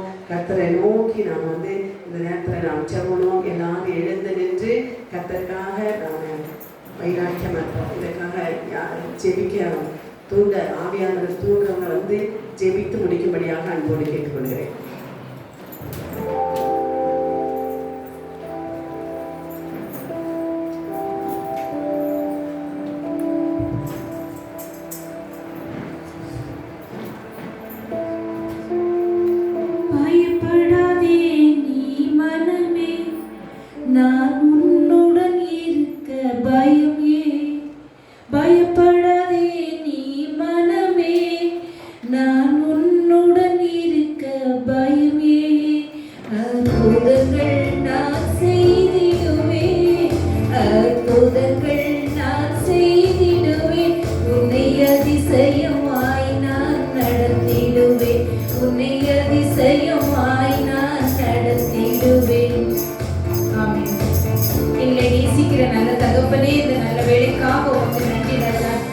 கடந்த நாட்கள் முழுவதும் எங்களை சுகபத்திரமாய் பாதுகாத்து இந்த ஓய்வு நாளிலே தகப்பனே நல்லதோர் ஆராதனை, நல்லதோர் செய்தியை கேட்க செய்த மகா பெரிய இரக்கத்திற்காக உமக்கு நன்றி ஆண்டவரே. முதலாவதாக வந்த ஒவ்வொரு பிள்ளைகளையும் ஆண்டவரே நீர் ஆசீர்வதித்திருக்கிறீரப்பா. நன்றி சுவாமி. இந்த இடத்திலே கூட்டி வந்து சேர்த்தீரேப்பா, அதற்காக உமக்கு நன்றி செலுத்துகிறோம் சுவாமி. இன்னும் அநேக ஆத்துமாக்கள் இந்த இடத்திலே வந்து நிறைந்து ஆண்டவரே இளைப்பார்ந்து சென்று ஆண்டவரை அடைந்து கடந்து செல்ல கிருபை செய்யுங்கப்பா. ஆண்டவரே ஸ்தோத்திரம். என்ன நோக்கத்திற்காக இந்த இடத்துல வந்திருக்கிறார்களோ ராஜா, ஆண்டவரே அவருடைய நோக்கங்கள் நிறைவேற வேண்டும், அவருடைய கண்ணீர் மாற வேண்டும், இவர்களுடைய கவலைகள் நீங்க வேண்டும் சுவாமி, வேதனைகள் மாற வேண்டும், துக்கங்கள் ஆண்டவரே நீங்க வேண்டும் சுவாமி. ஆண்டவரே சமாதானத்தோடு கடந்து போக வேண்டும். இந்த இடத்திலே வந்தது நல்லது என்று சொல்லி ஆண்டவரே ஒவ்வொருவரும் ஆண்டவரே சமாதானத்தோடு கடந்து போக செல்லும் ஆண்டவரே ஸ்தோத்திரம். ஆண்டவரே ஒருவேளை தகப்பனே தாங்க முடியாத துயரத்தினால் இந்த இடத்திலே வந்து என்ன கிடைக்கிறது என்று ஆண்டவரை ஏமாந்து போகாதபடி ஆண்டவரே நீர் உம்முடைய ஆசீர்வாதத்தை வரத்திலிருந்து ஆண்டவரே உடைய பிள்ளைகளுக்கு, ஏக்கம் கொண்ட பிள்ளைகளுக்கு, தாகம் கொண்ட பிள்ளைகளுக்கு, கண்ணீர் விட்ட பிள்ளைகளுக்கு ஆண்டவரே நீர் கொடுப்பீராக சுவாமி. ஏக்கத்தோடு இருக்கிற, எதிர்பார்த்து கொண்டு இருக்கிற அநேக நாட்கள் ஆண்டவரை உம்மிடத்தில் பொருத்தனையோடு வைத்துக் கொண்டிருக்கிற ஆண்டவரை காரியங்களுக்காக தகப்பனே இந்த நேரத்தில் ஆண்டவரே உம்முடைய அன்பு கரம் ஒவ்வொரு பிள்ளைகள் மீது இறங்குவதாக சுவாமி. ஆண்டவரே நீ கரம் பிடித்து வழி நடத்தும் அப்பா. கண்ணீரை துடைக்கிற தேவன் இன்று ஆண்டவரே உம்முடைய பிள்ளைகளுக்கு ஒரு அற்புதத்தை நடத்துவீராக சுவாமி. ஸ்தோத்திரம் ஆண்டவரே. பயப்படாதே மகளே, பயப்படாதே மகனே, நான் உன்னோடு கூட இருக்கிறேன் என்று சொன்னீரே சுவாமி. உம்முடைய நீதியின் வலக்கரத்தினால் ஆண்டவரே ஒவ்வொரு பிள்ளைகளையும் நீர் தாங்க போகிறதற்காக நன்றி சுவாமி. இந்த ஆண்டானது தகப்பனே அவர்களுக்கு ஒரு ஆசீர்வாதத்தின் ஆண்டாக இருக்கும்படி கிருபை செய்யுங்க சுவாமி. ஏசப்பா நீர் இரக்கம் செய்ய சுவாமி. இன்னும் அநேக பிள்ளைகள் ஆண்டவரே, சிறு பிள்ளைகள் இந்த இடத்தில் வர வேண்டும் ராஜா. உம்முடைய வசனத்தை அவர்கள் ஆண்டவரை தியானிக்க வேண்டும், ஆராதிக்க வேண்டும் சுவாமி. ஸ்தோத்திரம் ஆண்டவரே. இது ஒரு குட்டி பரலோகமாக இருக்கும்படி கிருபை செய்ய சுவாமி. நம்முடைய சபை வளர வேண்டும் அப்பா. ஆத்துமாக்கள் ஆண்டவரே இந்த இடத்துல வந்து ஆண்டவரை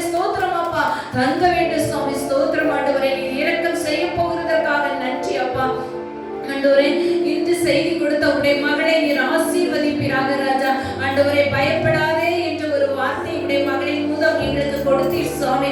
ஆண்டவரே ஸ்தோத்திரம் அப்பா. விசுவாசித்தால் ஆண்டவரே உம்மை விசுவாசிக்கும் போது எங்களுடைய பயங்கள் எல்லாம் போய்விடுவே ராஜா. ஸ்தோத்திரம் ஆண்டவரே. தகப்பனே எங்களுடைய மகளை நீர் ஆசீர்வதிப்பீராக, இன்னும் எடுத்து பயன்படுத்துவீராக, சுகம் பலன் ஆரோக்கியத்தை கொடுப்பீராக, போக்கிலும் வரத்திலும் காத்துக் கொள்வீராக. ஆண்டவரே நீர் தலைவராக அவர்களுக்கு இருந்து அவர்களை வழிநடத்தும் அப்பா. ஆண்டவரே இந்த மனப்பாறையான தகப்பனே உடைய மகள் மூலமாக இன்னும் அநேக மக்கள் ஆண்டவரே இந்த இடத்திலே வந்து செல்ல கிருபை செய்யுங்கப்பா. அவர்களை ஆயுசை பெருக பண்ணும் ஆண்டவரே. தீர்க்க ஆயுசை நீர் கொடுப்பீராக. அவர்கள் பெற்ற பிள்ளைகள் ஆண்டவரே தலைவர்கள் எல்லாவற்றையும் உடைய கரங்களில் வைக்கிறேன் அப்பா. என்னுடைய சபை விசுவாசிகளை உடைய கரத்துல வைக்கிறேன் அப்பா. ஆண்டவரே ஸ்தோத்திரம். ஊழியக்காரர்கள் ஆண்டவரே அனைவரையும் உடைய கரத்துல வைக்கிறேன் அப்பா. அவர்கள் போகும் இடமெல்லாம் ஆண்டவரே ஸ்தோத்திரம் உம்முடைய பரிசுத்த கரம் அவர்களோடு கூட இருக்கட்டும் ஆண்டவரே. அவமானங்கள் நிந்தைகள் எல்லாவற்றுக்கும் அவர்களை நீங்களாக்கி ஆண்டவரே உம்முடைய கரத்தினால் தாங்கும் அப்பா. ஸ்தோத்திரம்.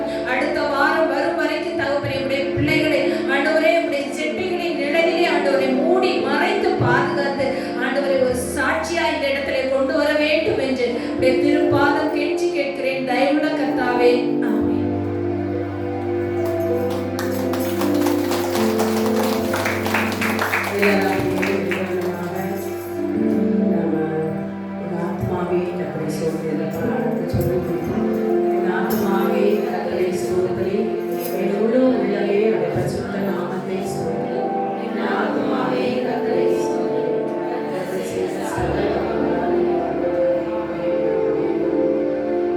தேவனுடைய அன்பும் இயேசு கிறிஸ்துவின் கிருபையும் பரிசுத்த ஆவியானவருடைய அந்யோன்ய ஐக்கியமும் சந்தோஷமும் சமாதானமும் செழிப்பும் க்ஷேமமும் ஆண்டவரே கூடி வந்திருக்கிற யாவரோடும் ஆண்டவரே உடையக்காரிகளோடும் அனைத்து பரிசுத்தவான்களோடும் அவருடைய குடும்பத்தாரோடும் இன்றும் என்றும் சதா காலங்களிலும் உடைய வருகை மட்டும் தங்கியிருப்பதாக.